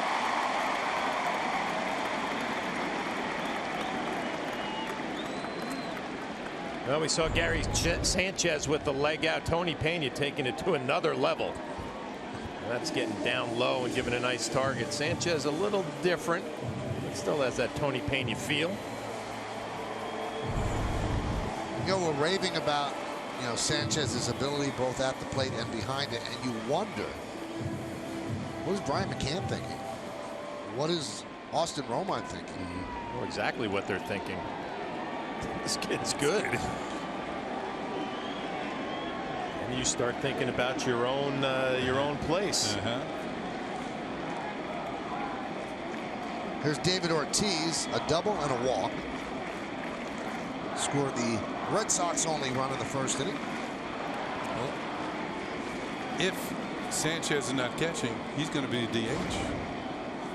Probably starting after tomorrow.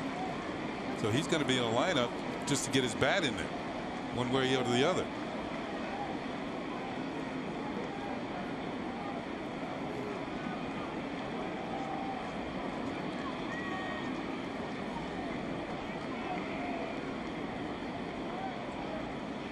Girardi had said in his presser today that McCann was going to play and start behind the plate if, in fact, Wright remained the starter, the right-handed knuckleballer. But against the lefty, he's giving McCann a night off.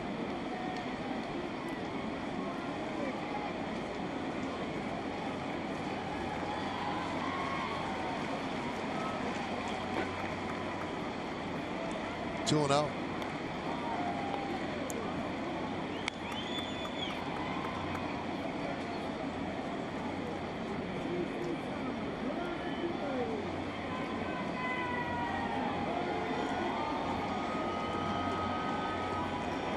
He was going to wear a shin guard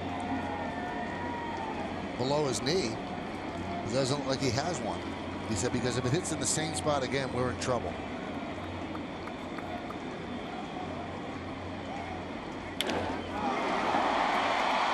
Ellsbury runs it down for the second out.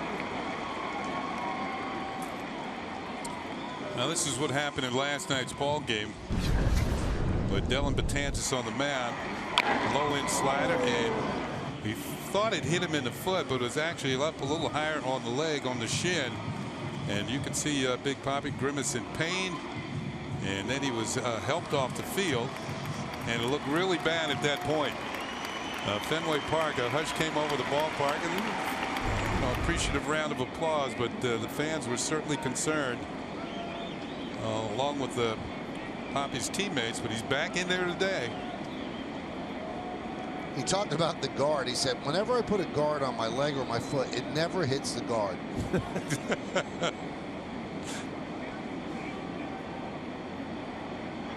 Here's Hanley Ramirez.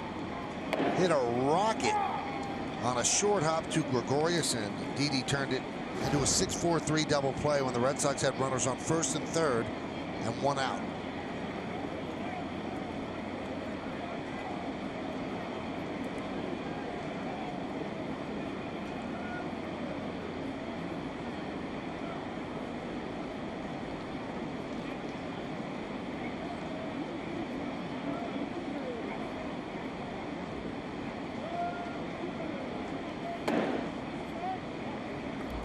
One and one.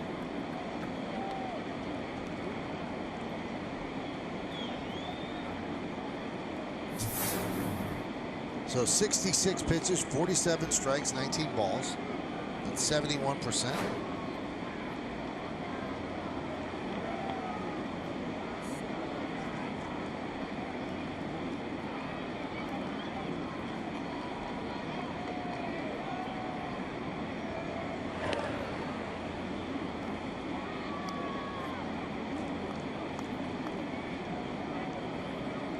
Bogarts 2 is a threat to steal with 13.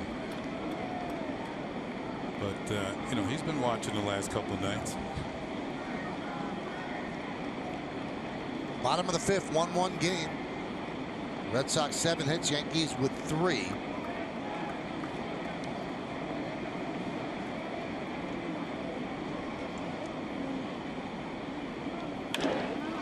Lined into right center field. It is a base hit for Ramirez. It splits the outfielders and it goes to the wall. Bogarts rounds third. He will score without a throw.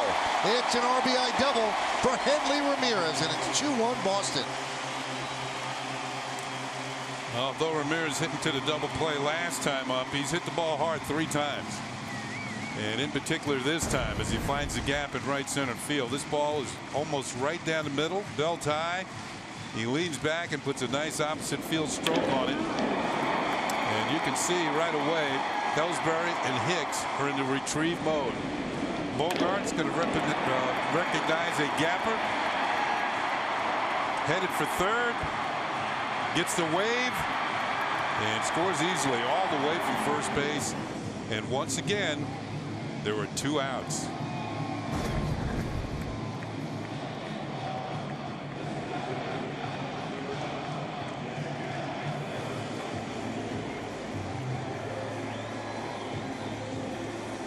Here's Jackie Bradley Jr. 2-1 Red Sox. Bradley struck out in the first, hit by a pitch, and then caught stealing in the fourth. Ramirez picked up his 63rd RBI on that double. And again, it came into the game 0 for his last 16. As Kenny mentioned, he's hit the ball on the screws 3 times. 2 hits. Foul back.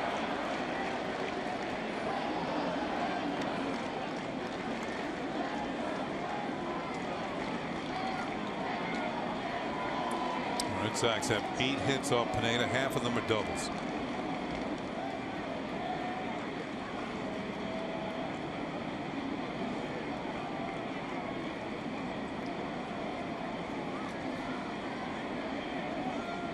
The 0-1. 0-2.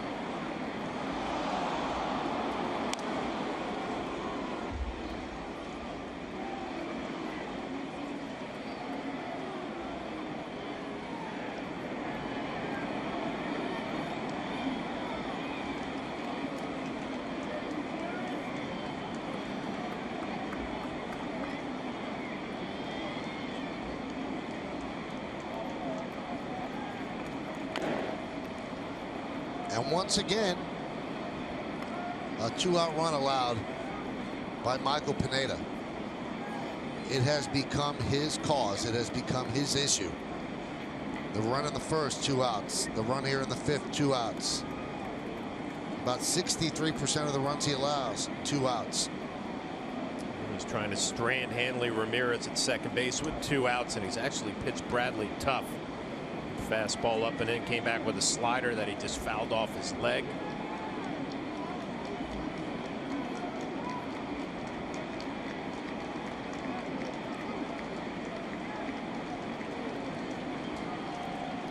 The 0-2. 1-2.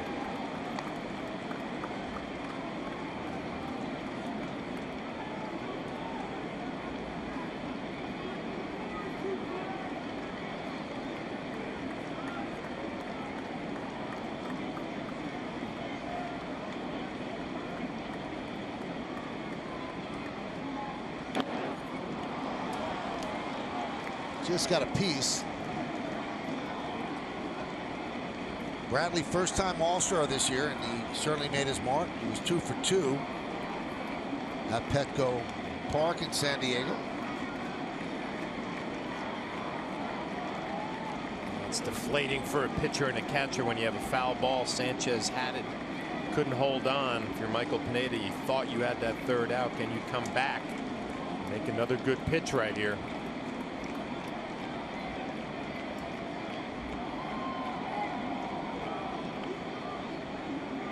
First time we see a little disagreement on pitch selection here with Sanchez and Pineda.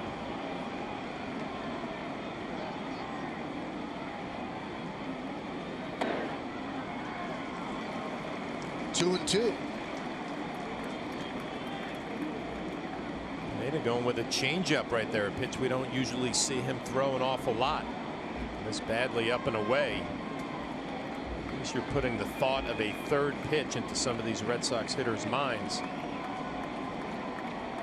When you start getting outs with it, then they really start to think about it.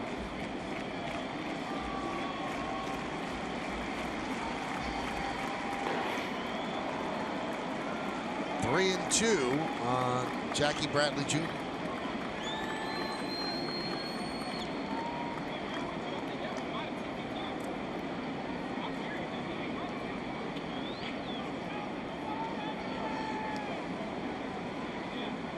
Conference on the mound.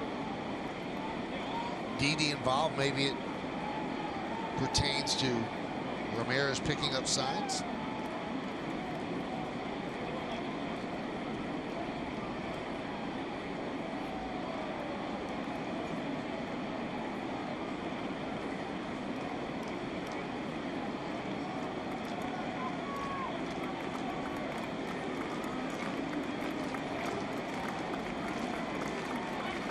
Ramirez leads off second.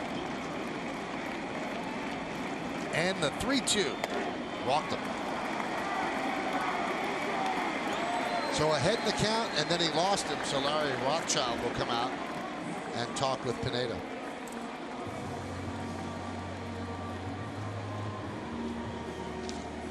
This copyrighted telecast presented by authority of the New York Yankees. It may not be reproduced or retransmitted in any form. The accounts and descriptions of this game may not be disseminated without the express written consent of the aforementioned New York Yankees. So Pineda doing a lot of agreeing.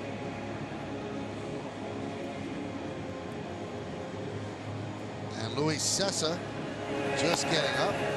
Just got called up today. If Goody sent down.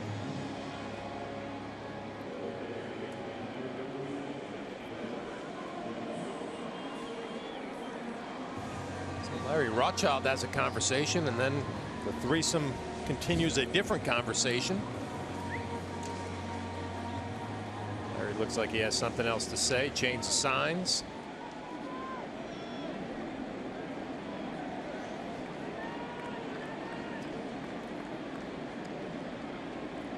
So a lot of time with conversation here as Travis Shaw digs in. He's 0 for 2 against Pineda. It's 2-1 Boston. We're in the bottom of the 5th.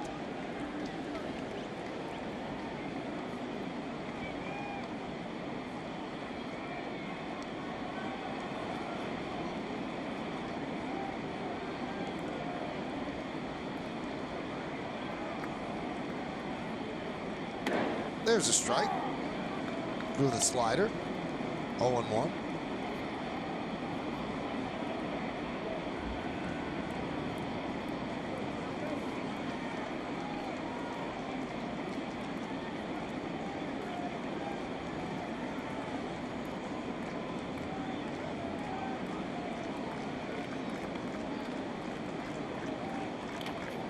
Nice block there by Sanchez, keeping the runners at first and second. Makes it look easy. He's covering a lot of ground right there.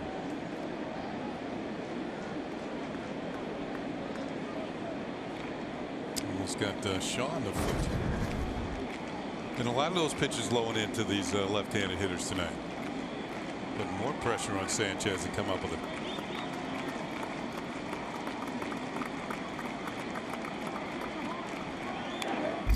Foul back.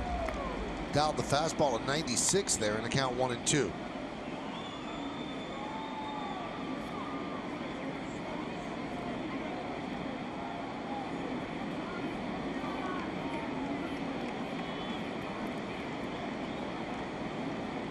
A hot and humid night here in Boston.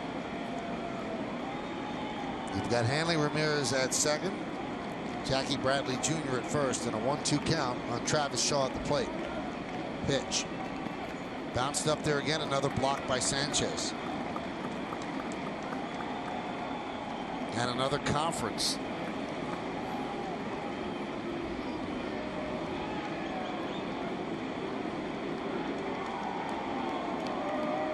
Let's take a look at the pitch count brought to you by the Acura Summer of Performance event. 79 pitches. And there's a breakdown. So the most pitches this inning. He's at 25 and still not done.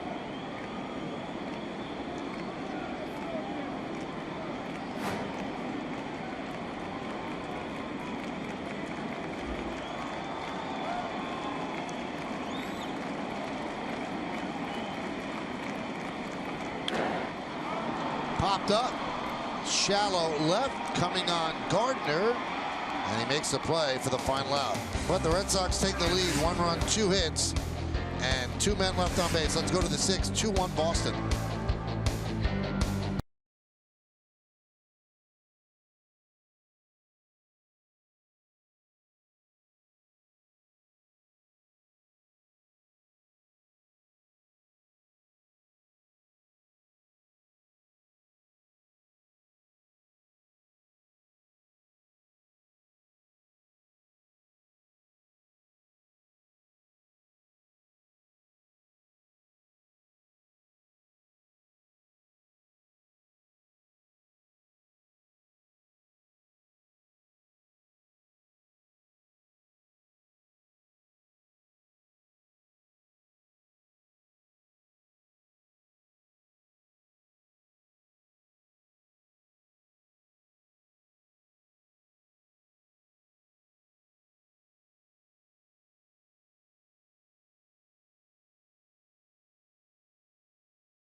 Fios is not cable. We are wired differently. Visit getfios.com.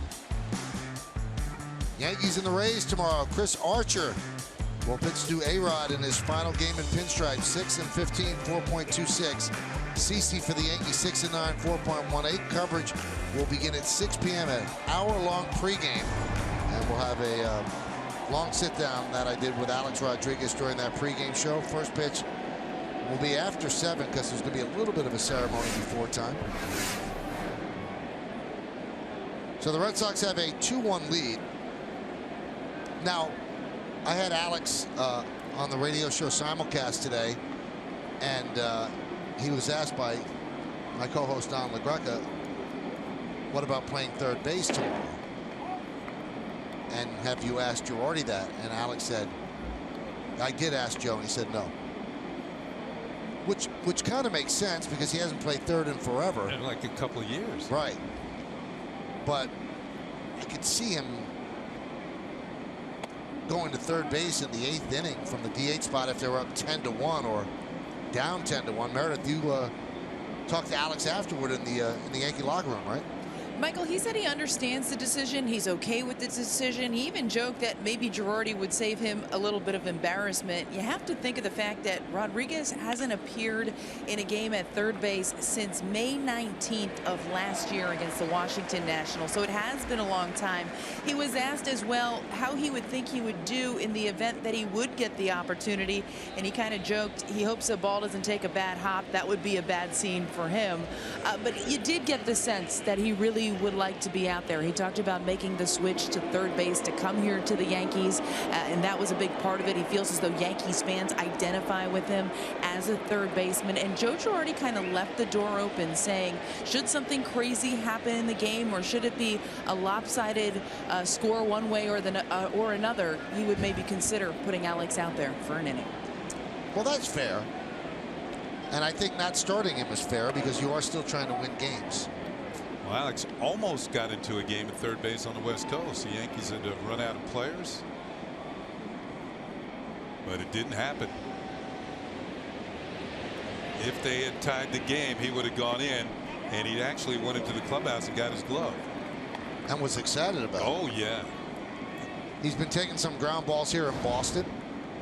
I'm surprised that it was May of last year. I don't even remember that. Me neither. I mean, the last thing you would want to see is him go out there and play some third base and make some plays that, you know, don't look so good, and you don't want the fans to remember that. No. But I think later in the game would be a nice moment if the game played out that way. Yeah, because the way it was originally portrayed is that Girardi completely shot it down and just said no. So, you know, Girardi said if extenuating circumstances, it could happen.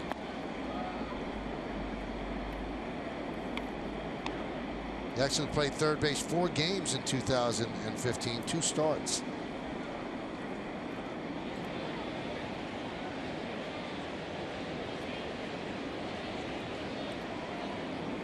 Let's count 2-2 on Ellsbury. Misses outside, 3-2.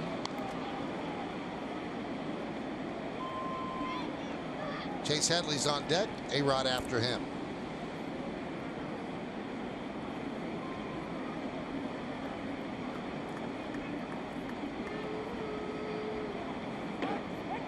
Strike 3. Ellsbury down looking. He cannot believe it.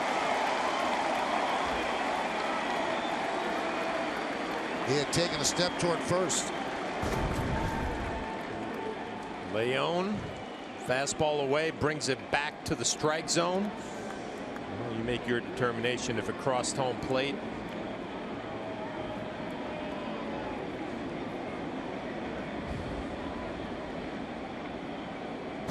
So here's Chase Headley. Pitch outside to Headley. Headley is 0 for 2 tonight.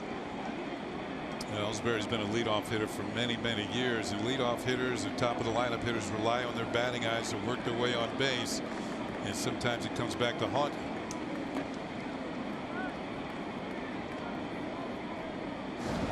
Well, you have to wonder what the deal is with Eduardo Rodriguez and the Yankees. Seems to struggle against anybody, but really pitches well against New York.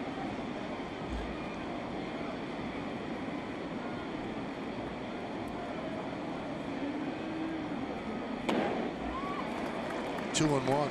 Off-speed pitch. It looked like a changeup that he does not throw very often. Mentioned earlier, it's fastball, slider, occasional change.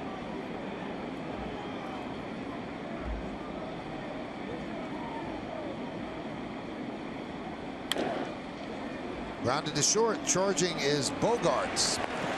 And the Yankees go down in order 1-2-3. We're going to the bottom of the 6th inning. It's 2-1 Red Sox.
For Yankeeography, Derek Jeter.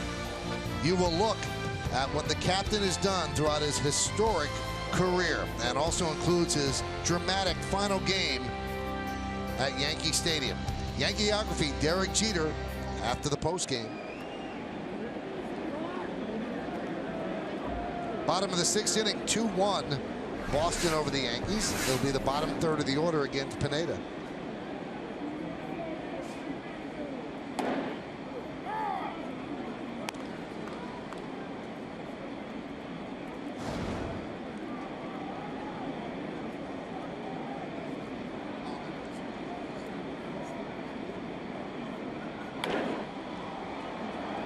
Fly ball, left field.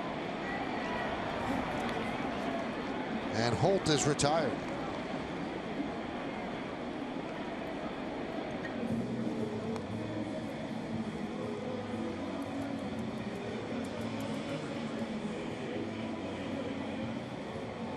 One reason why the pitch count is up. Hasn't been a 1-2-3 inning for Pineda in this game. Red Sox have left men on base every inning. They've had at least one hit in every inning. But still, it's just a 2-1 game.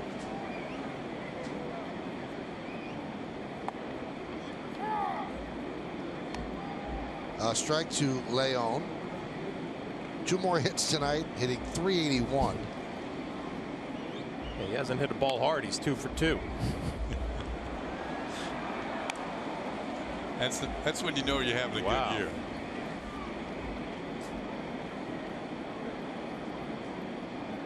Now, to be fair, he hasn't had as many at-bats. He doesn't qualify for the league leaders, but still, something to point to at .381. That might have got his attention a little bit.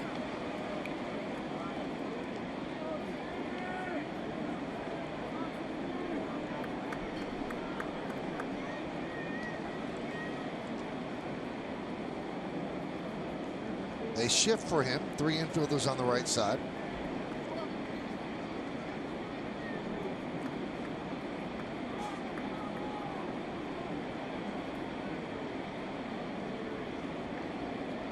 And the 1-2. Fouled away. It's just some little things. You know, Severino was sent down to the minor leagues because the Yankees wanted him to throw his changeup a little bit more. We're seeing a few more changeups tonight from Pineda. I wonder if that was part of the game plan with Larry Rothschild, Tony Pena. Sessa is up again.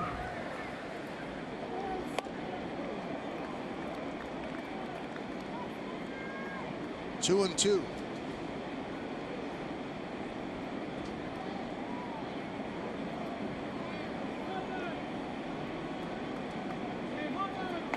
Strike three. Leon down looking.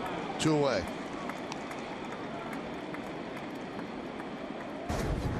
It's going to be a third strikeout for Michael Pineda. I wonder if Leon was thinking this is going to be that slider that breaks down and in. It held its path right over the inside corner for call strike 3. So still looking for that elusive 1-2-3 inning.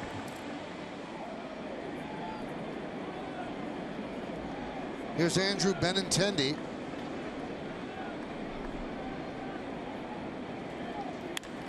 Check swing and a fly ball to left field. And Gardner makes the play, and Pineda finally gets a 1-2-3 inning. Coming up in the 7th, A-Rod soaking it all in. His last day here at Fenway Park as a Yankee, making friends and making promises. He's getting to bat that kid, I bet.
Introduced, and the boos rain down, and he steps in as he leads off the 7th inning.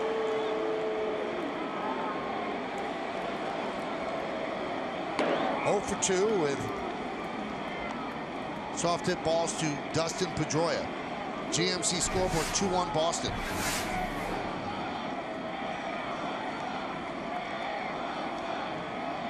And the 1-0. Now, you would assume this is not his final at bat unless the Yankees go down in order in the 7th, 8th, and 9th, as he's leading off the 7th here, but the possibility does exist. Got a good count to work with here. 2-0 leading off an inning. Fouled away.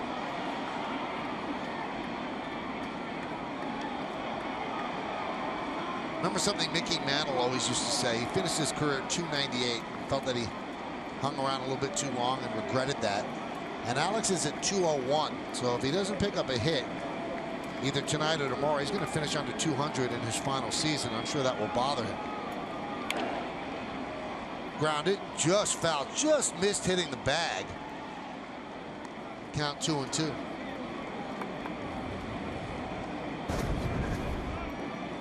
Here's another look right down the third base line. As Michael said, just missed the bag. It hits, it could go anywhere, maybe even into the Yankee dugout. Shaw is going to complete the play, but he heard Brian Knight behind him say foul ball. 2 balls, 2 strikes, leading off the 7th. A-Rod waits in the right-handed batter's box. And the pitch. Hit sharply and foul. Off the glove of Shaw, but a foul ball called by Brian Knight. Rodriguez trying to pound Alex inside with the fastball, and Alex getting to it a little bit better. That swing. Just foul.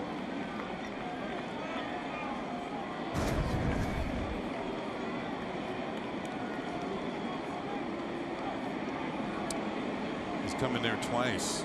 The danger is if you miss and get a little bit more over the plate, that's a power pitch.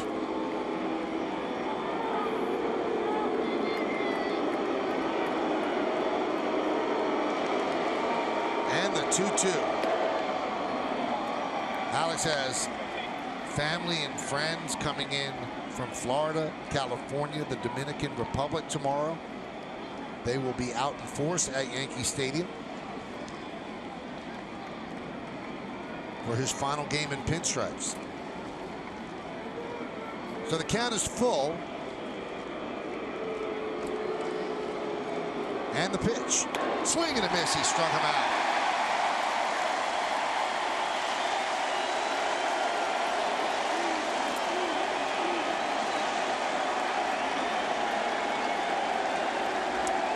I hear the reaction of the fans here in Boston. There used to be a time when they liked to trick Alex Rodriguez on 3-2 pitches. Not so much anymore. They just go right at him with their best heat. And this time he couldn't get on top.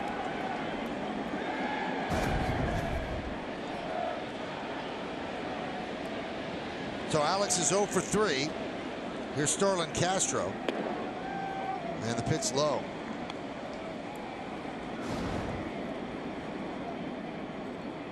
Well, coming into the game, it was all about A-Rod, but E-Rod's doing a pretty good job holding the Yankees to just 1 run here in the 7th. 2-1 Boston.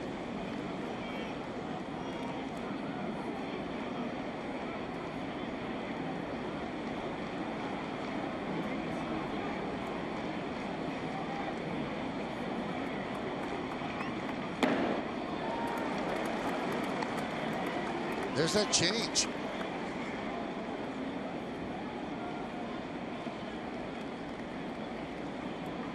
This is a rubber game of a 3-game set. The 2-1. 2-2. Well, we talked about the importance of Michael Pineda going deep into the ballgame. Same thing for Rodriguez. John Farrell, that bullpen let John Farrell down last night. Seemed whoever he brought in from the bullpen just put more gasoline on the fire. Fouled off.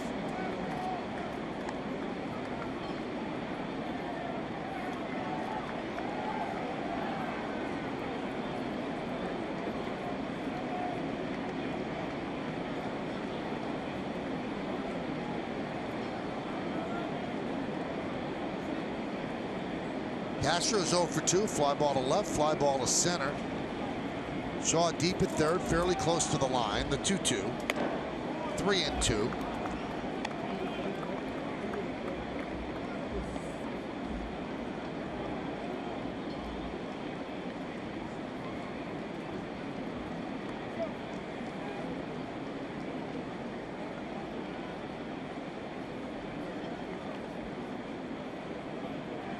And the payoff. Foul back. Still proud of his fastball, challenging the Yankee hitters. 94-95. He's up to 91 pitches. He's thrown 57 strikes, so his percentage has dropped a bit. 63%. No one warming right now in the Red Sox bullpen.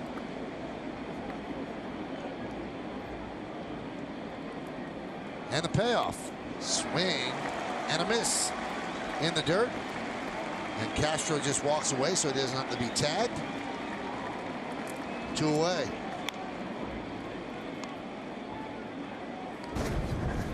We've seen this a lot from Castro, swinging at pitches way out of the strike zone and not even attempting to run to first base to at least force a throw.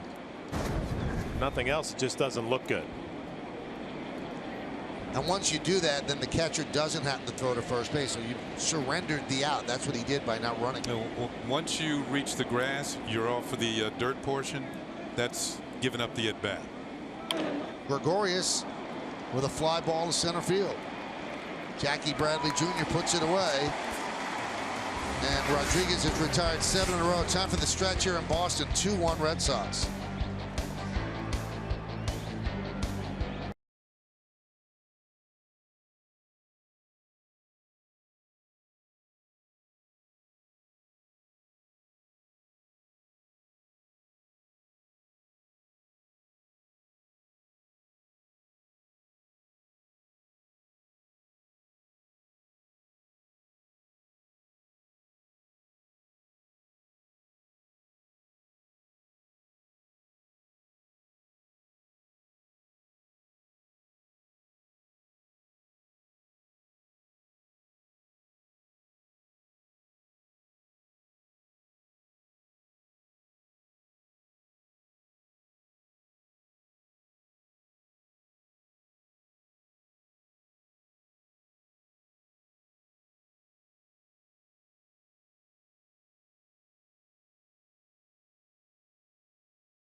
Seventh inning here at Fenway. It's 2-1 Red Sox. The game summary brought to you by your local Nissan dealer. Red Sox have 8 hits. The Yankees have managed just 3 against Eduardo Rodriguez. Michael Pineda went 6. Luis Cessa has come on in relief. Hanley Ramirez 2 for 3, a double. He's driven in both Red Sox runs. Austin Romine a solo home run, driven in the Yankees' only run. That was in the 3rd inning. And as Jack and David and Bob just told you, A-Rod is 0 for 3. And he has not had the ball leave the infield. So Joe Girardi makes the Verizon call to the bullpen. And that call to the bullpen brings in the youngster Luis Cessa, who was just called up this morning. Yeah, Yankees in need of fresh arms after a heavily worked bullpen last night. And this is what Cessa has done at the big league level. This will be his 7th appearance. And there's a strike. Came over with Chad Green, who we've seen this year. Trade with Detroit. Yankees sending the left-hander Justin Wilson to Detroit. That was back on December 9th on our GMC scoreboard, 2-1. So top of the order he'll be facing, and he's quickly 0-2 on Pedroia. You see Brad Ziegler up for the Red Sox, as the Red Sox bullpen will try to bounce back from the performance last night.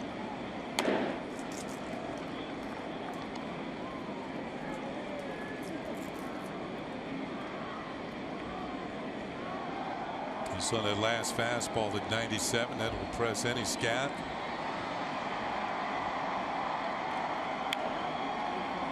And he comes up with a changeup, 87. Well, the Yankees love his arm, sent him down to AAA to stretch it out a little bit, get some starts, and you wonder, Kenny, when he comes up to the big leagues and it finally, you start believing, you know what, that I belong here. And we see it with Gary Sanchez with his body language, been up a few times, and now he knows he's going to be around. Cessa has such a good arm, you're waiting for that moment. Yeah, depending on what happens over the winter with the Yankees, you know, you never know what's going to happen. People get traded. Maybe that opens up a spot for Cessa. If he has a good spring training, he has an opportunity to make the starting rotation. As you said, he'd been starting in the minor leagues and throwing the ball very well. Gotta like his arm. Anybody throws 97 or 98.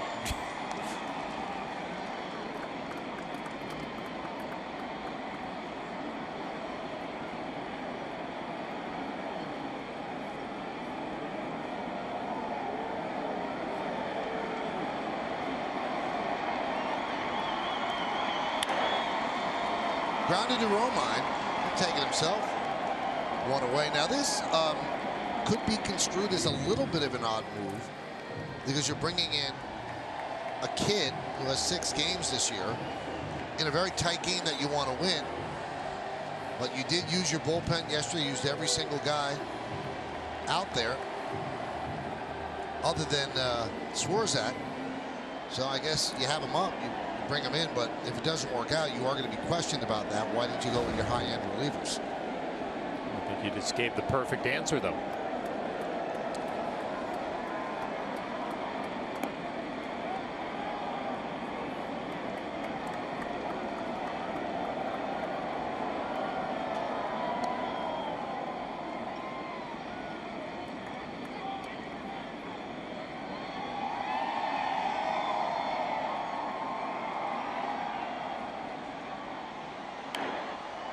Fouled away. Yeah, last night when Bogaerts got hit by a pitch, his next few at bats he wore guard on that left elbow, but as we see tonight, he is guardless. Or could you say regardless? Swing and a miss. 1-2.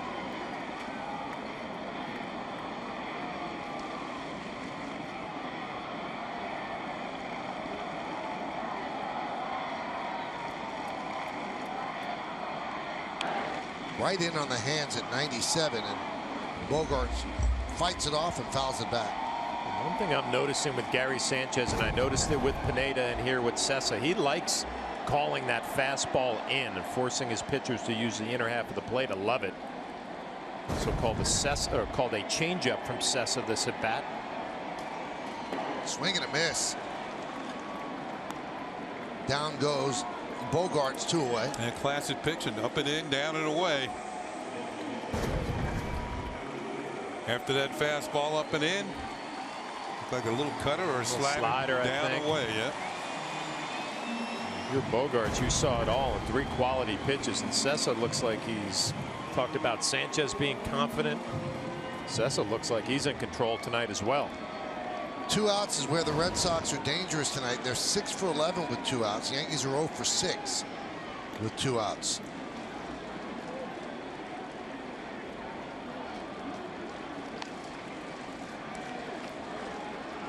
Is there a tendency, John, for a catcher to call a game that he'd have a hard time hitting, like pitches that he struggles with? I've seen it happen. Jorge Posada was one of those guys who would call a game that way, you know, but there are catchers who feel more comfortable calling inside pitches, really getting pitchers to use the inner part of the plate, and other guys aren't as comfortable doing that. I just noticed with Pineda, I thought that he threw a lot more fastballs in tonight than I remember. I think Sanchez is a big reason why. There's a strike. I figure these 2 guys have a good relationship, Cessa and Sanchez, from the time in Scranton.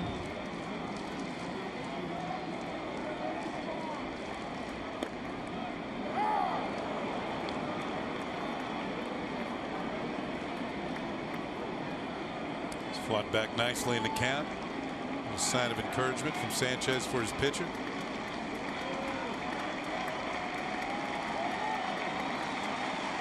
One shake off there, and then they were ready to go, but Big Poppy steps out.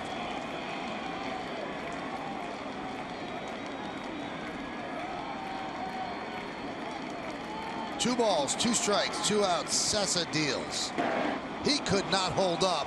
And David Ortiz down on strikes. An impressive 1-2-3 inning for Cessa. He take it to the 8th, 2-1 Red Sox.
Brought to you by T-Mobile.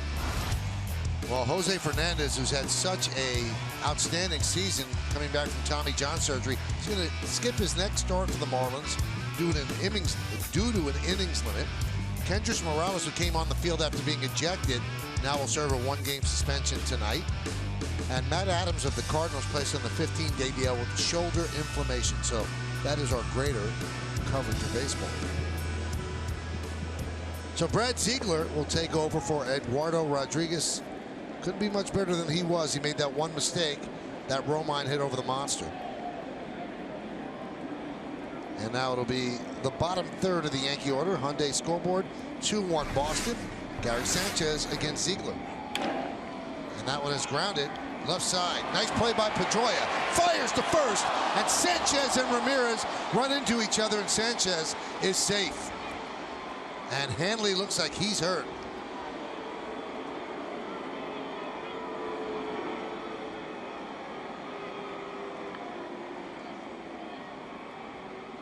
Nice play by Pedroia to get to the ball, and then looked as if he had a chance at getting Sanchez.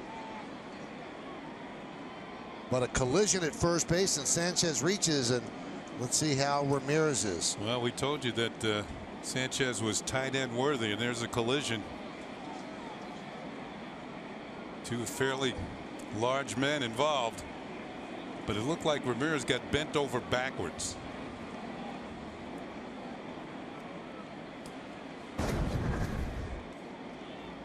Here's the play.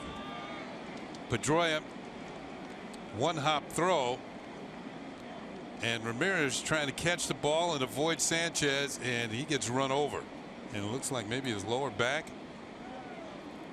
He's already in a precarious position right there when he's hit. Maybe the inexperience of not having a lot of time over at first base, kind of falling back instead of moving forward towards the field of play. He immediately grabs for the right side. Yeah. Getting up slowly now.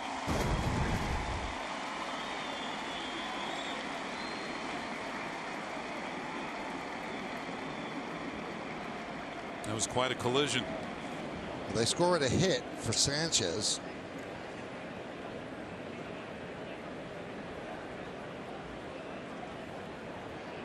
This Red Sox team has been besieged with injuries. Mookie Betts not in there today. People have been banged up, and now Ramirez trying to walk this off. David Ortiz had to be carried or helped off the field yesterday.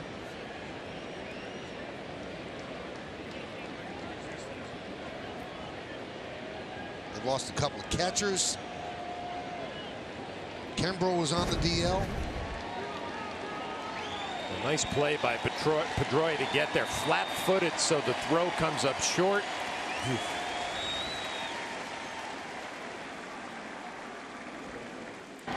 Here it is, real time, and there's your collision.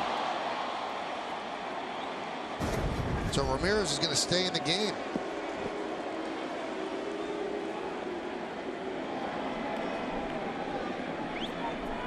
And now Mark Teixeira will pinch hit for Austin Romine and then take over at first. So rather than have the right-handed hitting Romine against Ziegler, who comes from the side, they send up the switch hitter Teixeira. Outside. Oh, Mark has been hitting the ball the other way so much better lately. Red Sox have the shift on for him. Ziegler, you would expect a lot of the pitches with his arm angle to move away from Mark. There's a strike. Ziegler had been closing. We saw him earlier in the season in Arizona.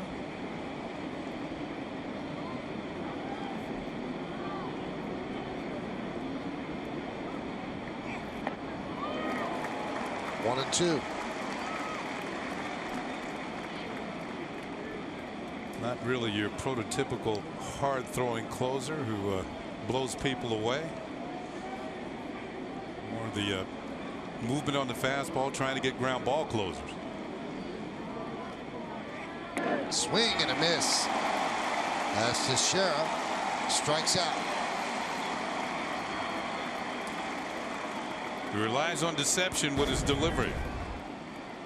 Hides the ball and comes from down under. Got some sink on his pitch right there to pick up the strikeout. See the ball tumbling down and away.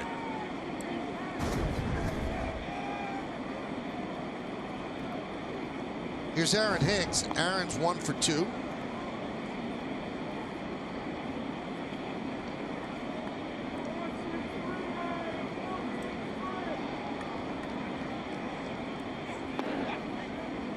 Now, unless there's a double play right here, A-Rod's spot will come up in the ninth. A double play or a subsequent pickoff. As long as Gardner gets the hit in this inning, A-Rod will come up in the ninth. Or his spot. Which also brings up an interesting conundrum. Sure, you got a one-run game. You bring in Kimbrel. Brian McCann's on your bench tonight. Yep. And Joe has repeatedly said, I'm not doing a farewell tour. I'm trying to win games. And Alex has not looked good in his 3 at-bats. Line drive, base hit to right field. So Sanchez will go to second. Hicks picks up his second hit of the night. And the Yankees have runners on first and second. And 1 man out. And Gardner will come to the plate.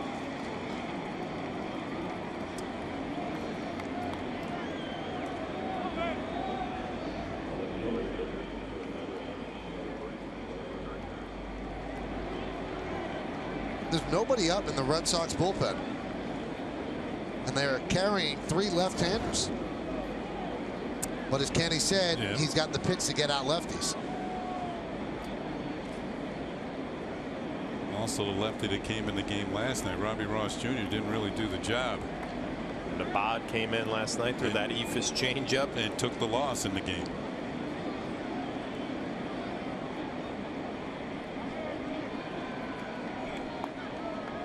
There's a strike. Gardner's 0 for 3 tonight. And Ziegler, who had been closing in Arizona, that means you face all types of hitters.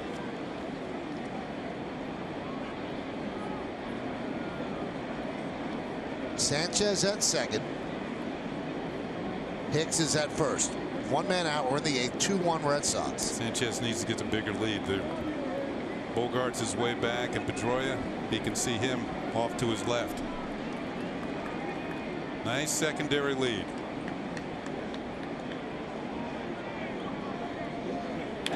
Line drive, a base hit to center field. Let's see if they send Sanchez. No, they hold him up, respecting the arm of Bradley. But the Yankees have the bases loaded.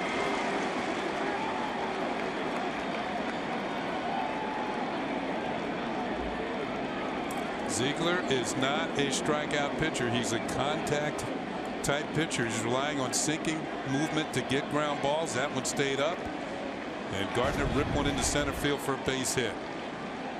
Well, nice piece of hitting. The problem for the Yankees, he hit it to the wrong guy. Jackie Bradley Jr. We've seen it this whole series. A strong throwing arm in center field with the accuracy to go with it. You know, nice call by Joe Espada, the third base coach. Yeah, they have that category nowadays with runs saved, defensive runs saved. You just saw one. Carl Willis will come out and talk with Ziegler.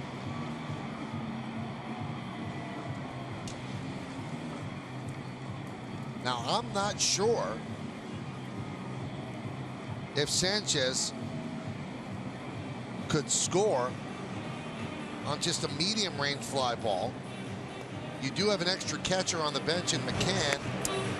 Use Torreyes to run. Yeah, I mean, you'd be wasting 3 guys. Yeah, you would. In a tight ball game where you might go to extra innings. So Barnes and Abad are up.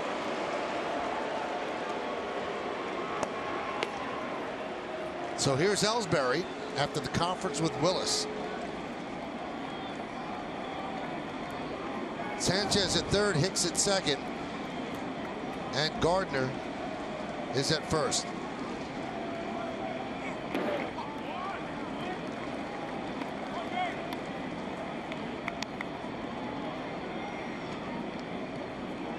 If you're Ellsbury, you just follow the lead of Aaron Hicks. Got ahead in the count 2-0, was able to look for an elevated pitch and hammered it into right field. Brett Gardner, same thing, look for something up. There are the numbers with the bases loaded.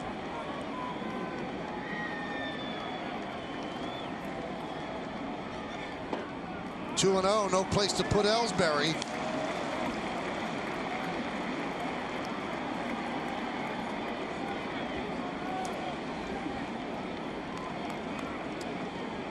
Key here is not to be over anxious and fall into the trap. Try and pull something, hit it really hard, and you hit a ground ball.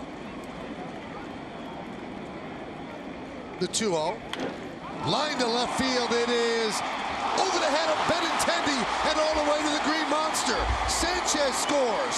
Here comes Hicks. He'll score. It's a double for Ellsbury, and the Yankees take a 3-2 lead. Looked like it might have glanced off the glove of Benintendi and turns into 2 runs for the Yankees. Well, Ellsbury did not turn over on a sinker. He went with it, hit a line drive to left center field, and Benintendi couldn't haul it in. I don't know if it took off on him. See the ball moving away? If you try and pull that, it's a grounder to second. I don't know if he lost it in the lights. Maybe. It might have been, because you see him duck away at the last moment. It looked like the ball might have grazed his glove. But all in all, it's going to be 2 runs for the Yankees. Here's the runners in motion.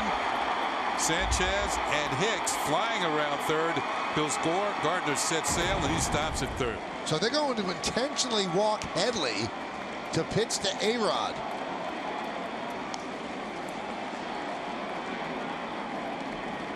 The Yankees have the lead, so that takes some of the pressure off.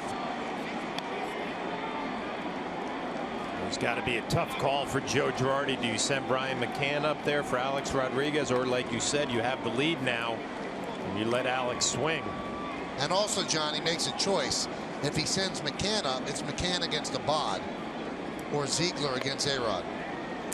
As we said, Ziegler's not really a hard thrower, so maybe that would help his decision. Well, they gave an error to Benintendi, so it's called a sac fly and an E7. The designated hitter, number 13, Alex Rodriguez. Alex Rodriguez with 25 grand slams. Most all time. He's faced Ziegler 5 times and has 1 hit. So he is set up for a dramatic ending to Fenway Park for him. Inside 1-0.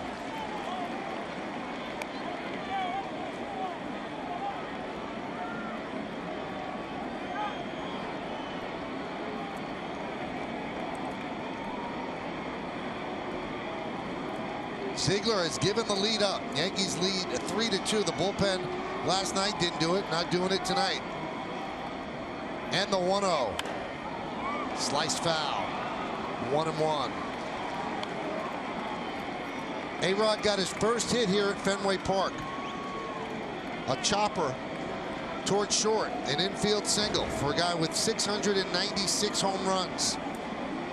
This is his final game in a Yankee uniform at Fenway Park. And he comes up with the bases loaded in the 8th inning.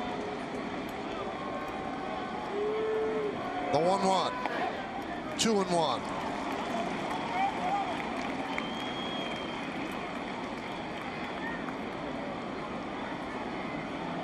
A-Rod's been up in these situations countless times. It has come through.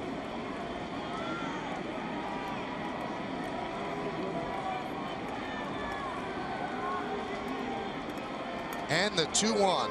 Swing and a miss. 2-2.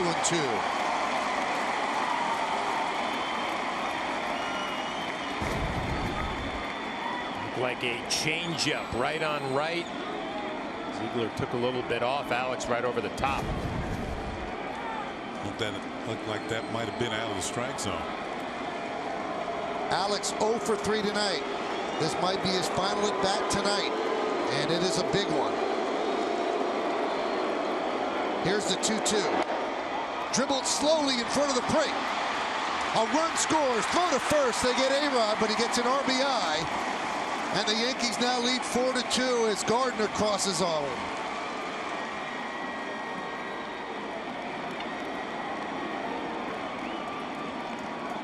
Well, we'll take a look at the pitch by Ziegler to Alex Rodriguez. Bases loaded, 1 out. First pitch fastball in off the plate. Comes right back with it, foul ball.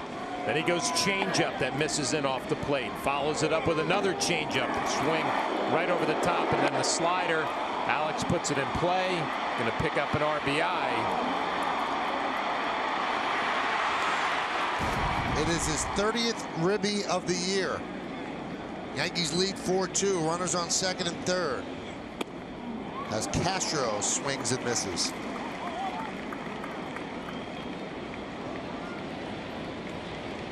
Well, probably not the way he imagined it.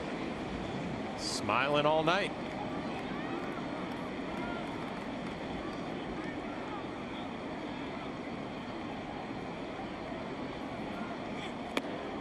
His first hit in the big leagues, a softly hit ground ball here at Fenway. And his last at bat, maybe at Fenway, a slow roller in front of the plate. Gets an RBI out of this one.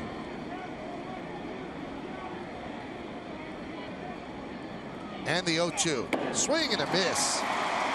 That'll do it.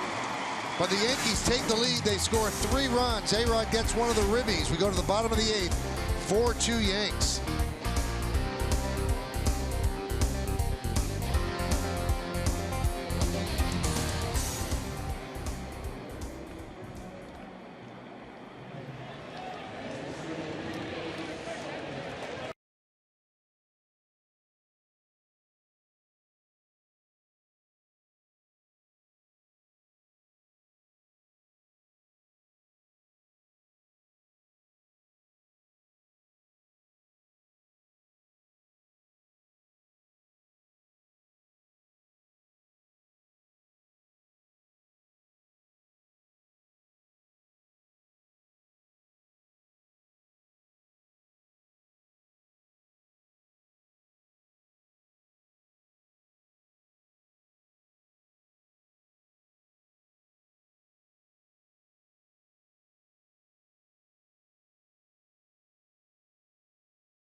First base. This replay brought to you by New York Presbyterian, the official hospital of the New York Yankees. Amazing things are happening here. He got a piece of a very tough pitch. Brett Gardner on third, of course, has the speed. Once Leon left the home plate area, the Yankees were going to get another run.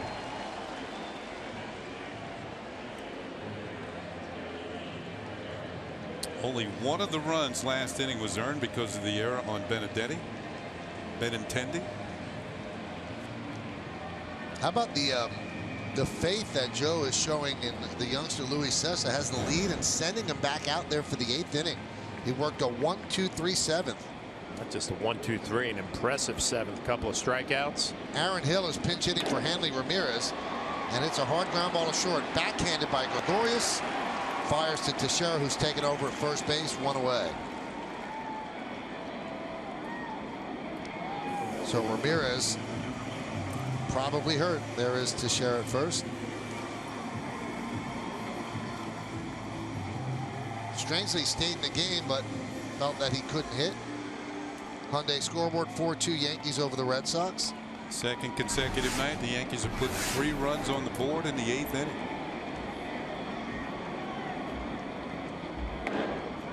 Jackie Bradley Jr. takes a strike from Cessa.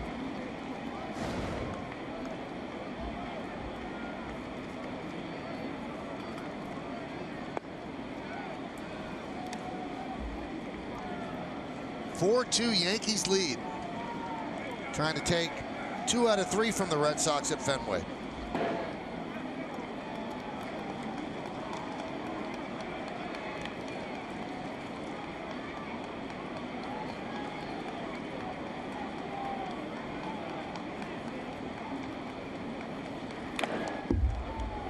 Two and 2.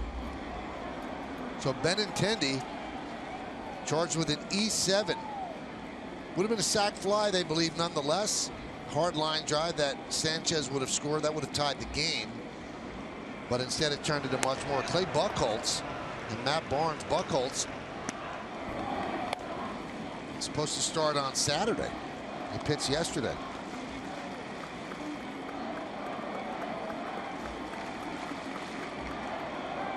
And Betances up for the Yanks. And the 3-2. Grounded up the middle. Perfectly placed is Headley. 2 outs. Yeah, the only question is whether Sessa touched that. Did he slow it down? Either way, Headley would have been there. Well, you know what you love, Kenny, when Sessa comes in there with a 2-run lead, 3-2 count. Here's my best fastball down the middle. Worst thing you can do is start walking people. Worked out for him. Headley was right there.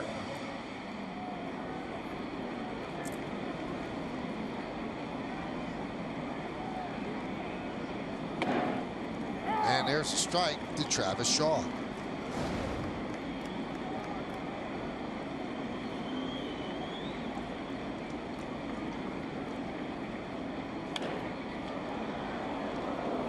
Still getting it up there, 96 miles an hour.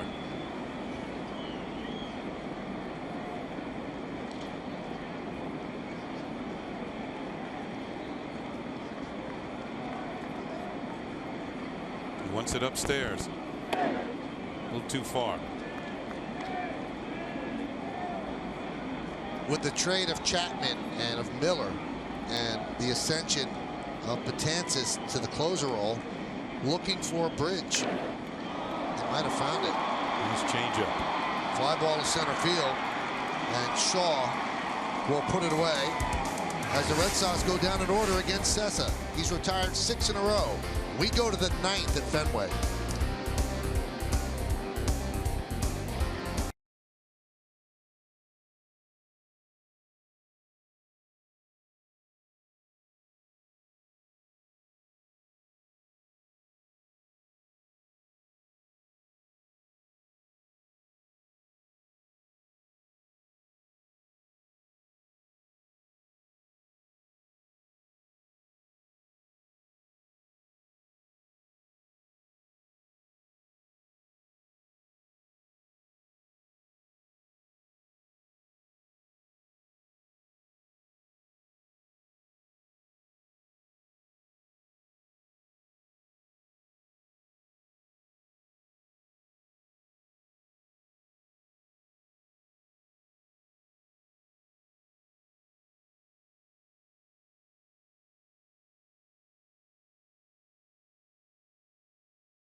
August 12th is A-Rod's final game, and also you can help the Yankees kick off the '96 World Championship anniversary weekend, as the first 15,000 guests in attendance are going to receive a 1996 World Championship replica trophy courtesy of Delta Airlines. For tickets, log on to Yankees.com, visit the Yankee Stadium ticket window, Yankees clubhouse shops, or you can call Ticketmaster at 877-469-9849. All right, we'll see some changes for the Red Sox. Aaron Hill pinch hit for Ramirez. He'll play third. Travis Shaw will move from third to first, taking over for Ramirez defensively, and a new pitcher for the Red Sox is Matt Barnes.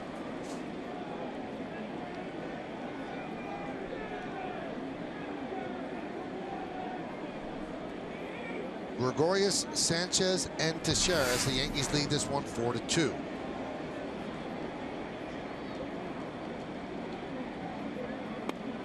A strike.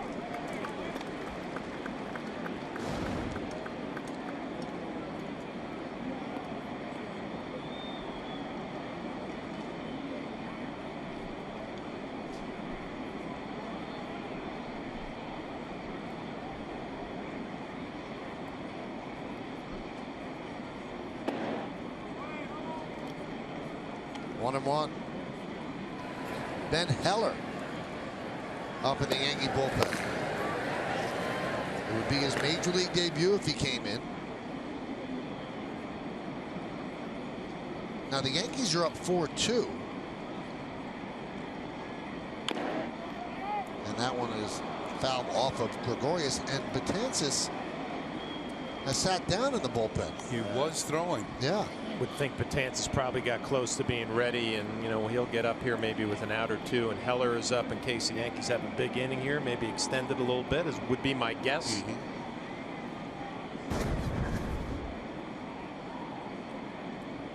That guard might have saved him. Took some of the brunt of the blow. Like he got it off the shoe. That's. So Betances sitting right now.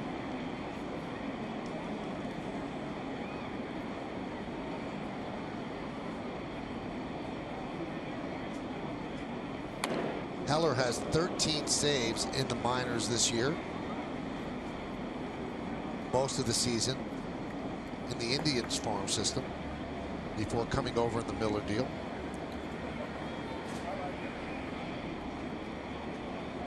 Crowd of 38,161, another sellout here at Fenway.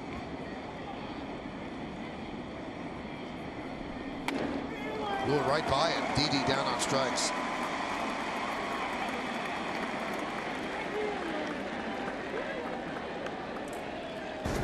Here's a look at this fastball by Matt Barnes. The target's low and away. Didn't really hit the target, but he had so much velocity that he threw it right on by Didi Gregorius.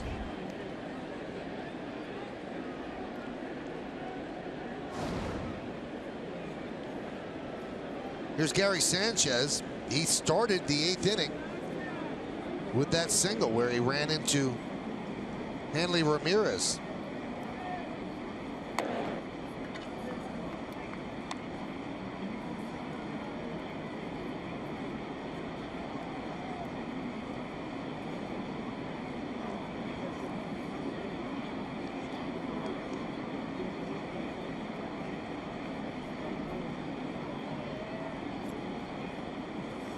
Swing and a miss.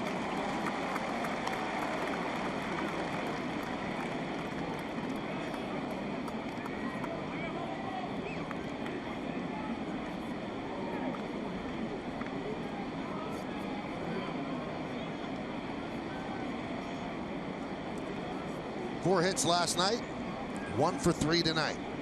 Also has a run scored. Fouled away.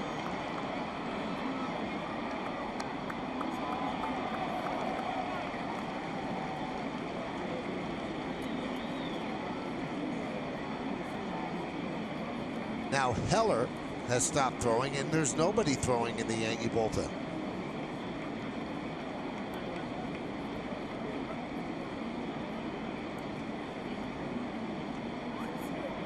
One-two. You got Dellin Betances scurrying around a little bit. Probably he's ready to go, just waiting for 2 outs, and then he'll throw a couple of tosses. What a job by that young man right there. 2 quality innings. There's a chance to pick up a win. Getting called up today.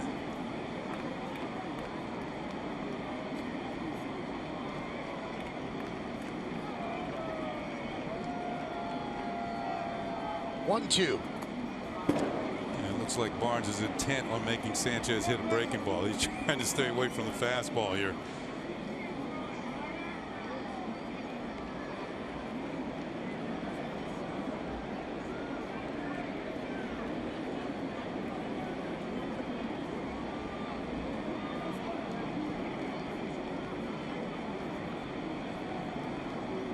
think the home run that Sanchez hit here last night certainly got the attention of the Red Sox pitchers in the bullpen.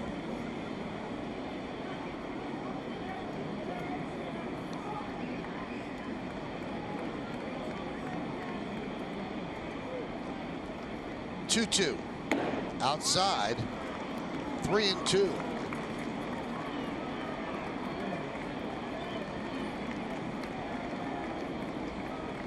I think he comes back to the fastball here, Flash. You know, the same thing Sanchez is thinking too. Is he finally going to bring one in here that I can get to? Swing and a miss. Sanchez down on strikes. Something other than fastball, because his fastball's up there about 98. This was 91. A little cutter, maybe a little tight slide. Yeah. 3-2 trick. Here's Teixeira. He pinch hit for Romine in the 8th inning, struck out against Ziegler.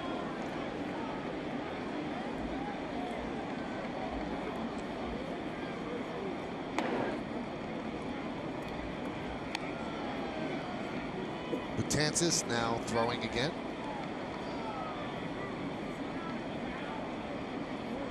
Yankees up 4-2. We are in the top of the 9th. Strike, 1-1.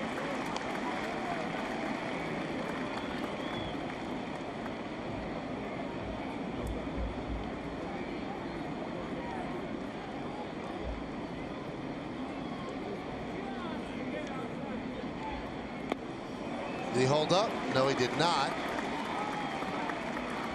The count 1-2.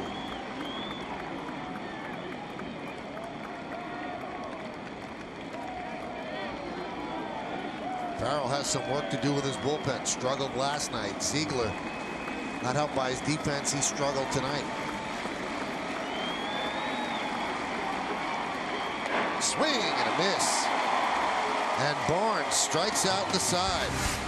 We go to the bottom of the 9th inning. Betances will try to close it out.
Sox have 8 hits and 1 error, big error, as the Yankees scored those 3 runs in the 8th inning. Pineda pitched 6 strong. Luis Cessa outstanding. Faced a minimum 6 batters over 2 innings, and he's in line to pick up the win. And now the Yankees will turn to their closer, Dellin Betances.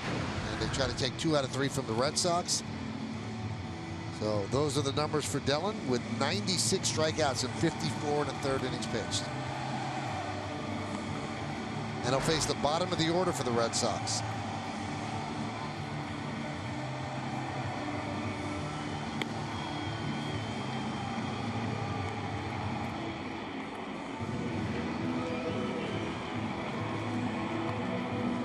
Yankees lost the first game 5-3, and they actually rallied in the 9th against Kimbrel.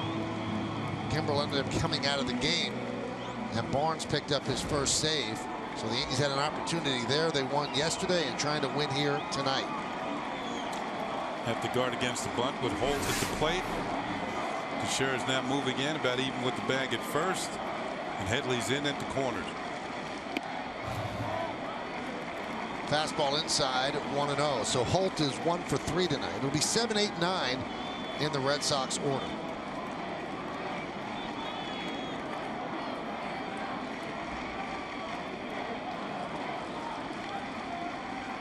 There's a strike.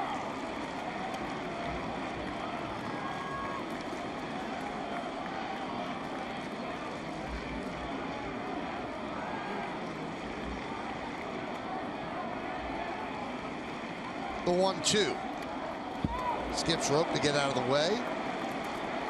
Misplaced breaking ball on the count, 2-1.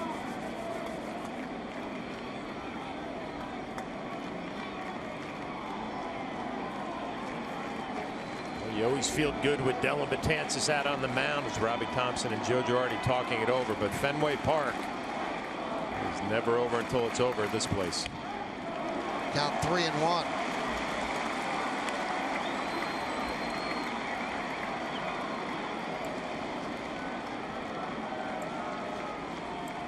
Sandy Leon is on deck.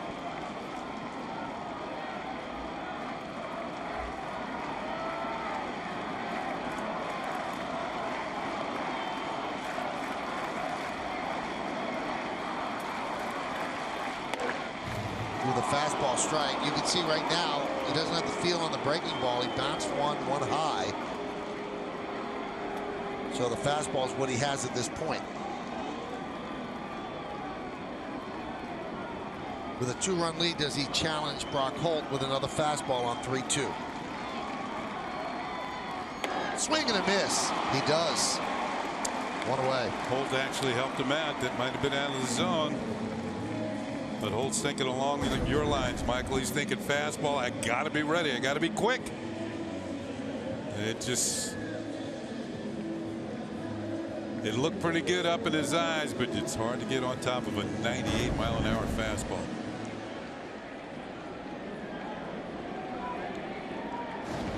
Here's Sandy Leon. A double, a single, and strikeout. Strikeout looking. Line drive, base hit, down the right field line, cutting over his Hicks. He gets the ball before it hits the wall, and Leon gets another hit. He's been a machine against the Yankees. He's 3 for 4 tonight. I mentioned it earlier. It doesn't matter if he doesn't hit it well, if he hits it right on the screws like he did right here. Hunting a first pitch fastball, he gets it, and he gets a bat head out, drills it on the right field line. 6 hits in the 3 games.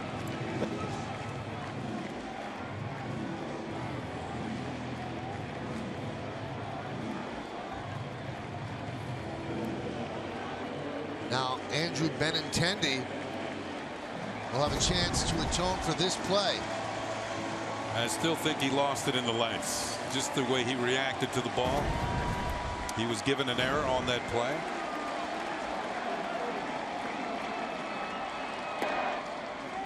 Breaking ball misses again, although that was a better one by Betances. 1-0.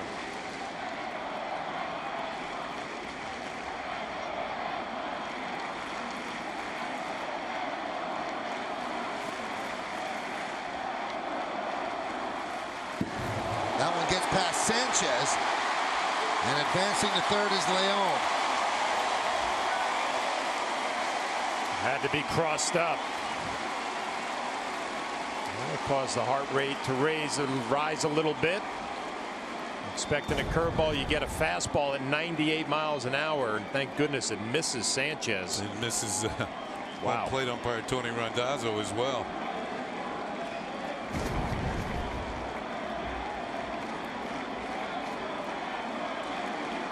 Yankees will gladly give up that run. The infield is back. They want it out. So 2-0 on Benintendi. And that breaking ball is not there for him. It's 3-0.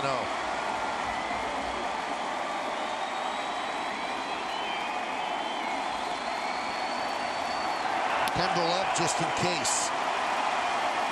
Sellout crowd at Fenway. Most of them standing. And a strike. The dangerous Dustin Pedroia is on deck.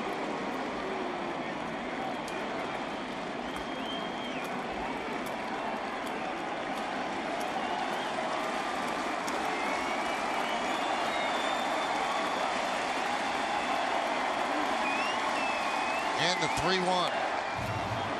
And he walked him. Missed with the fastball. So far, Betances simply not sharp, does not have the command. Two-run game, you're thinking about that base runner at first base. You can run on Betances. We've seen it all year.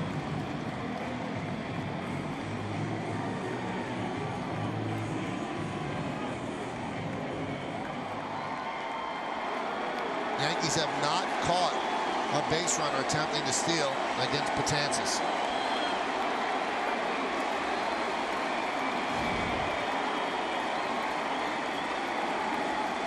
So Betances has made it very sweaty here in the bottom of the ninth.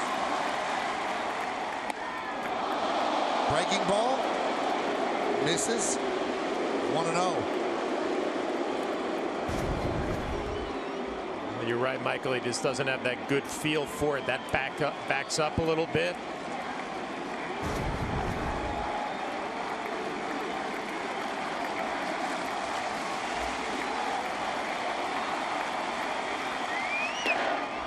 Finally drops one in there for a strike. 1-1. Looks like he's trying to find the slot, the release point for that breaking ball. And maybe by dropping that last one in there for a strike, he's finally found it.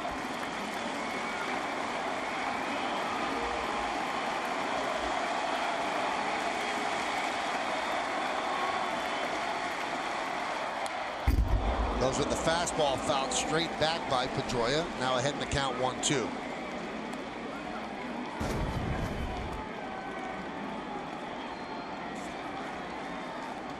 Got by because of the velocity. Pedroia, a good high fastball hitter, had his best swing at that.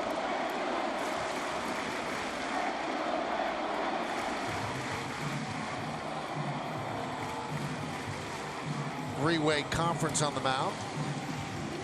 Randazzo goes out to break it up.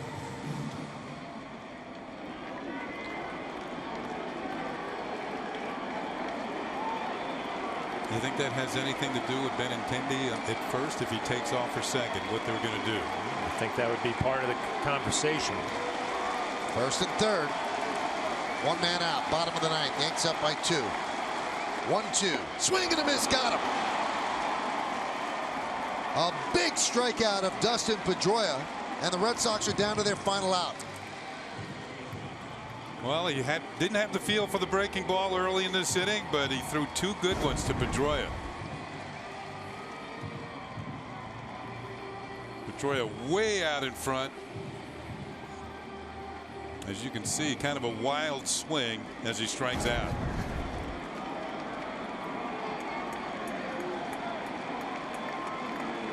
And here's Xander Bogaerts.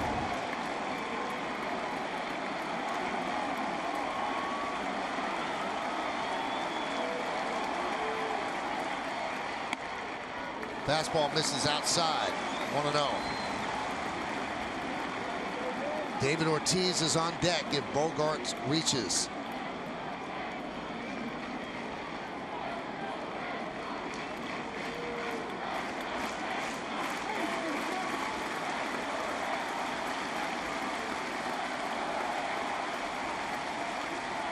The 1-0. Missed outside with the fastball. 2-0.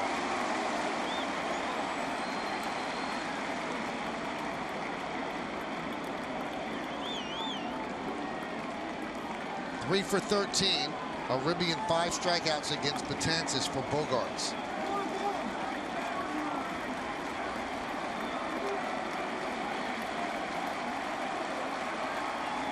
The 2-0.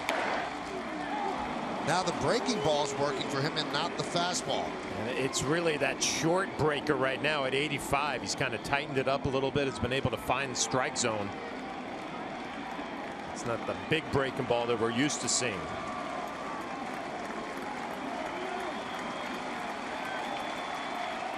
Swing and a miss. 2-2. Red Sox down to their final strike. Once again, good stop by Sanchez behind the plate. 2 balls, 2 strikes, 2 outs, 2 on. Yankees lead by 2, bottom of the 9th inning.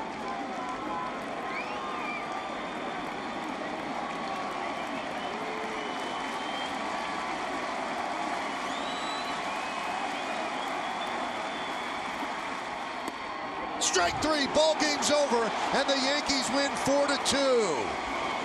Betances strikes out 3 in the bottom of the 9th inning, and the Yankees, for the 2nd straight night, come from behind to beat the Red Sox, and they take 2 out of 3 here in Boston. So Betances works into trouble, and he works out of trouble and picks up the save. Well, Joe Girardi has to feel pretty good now.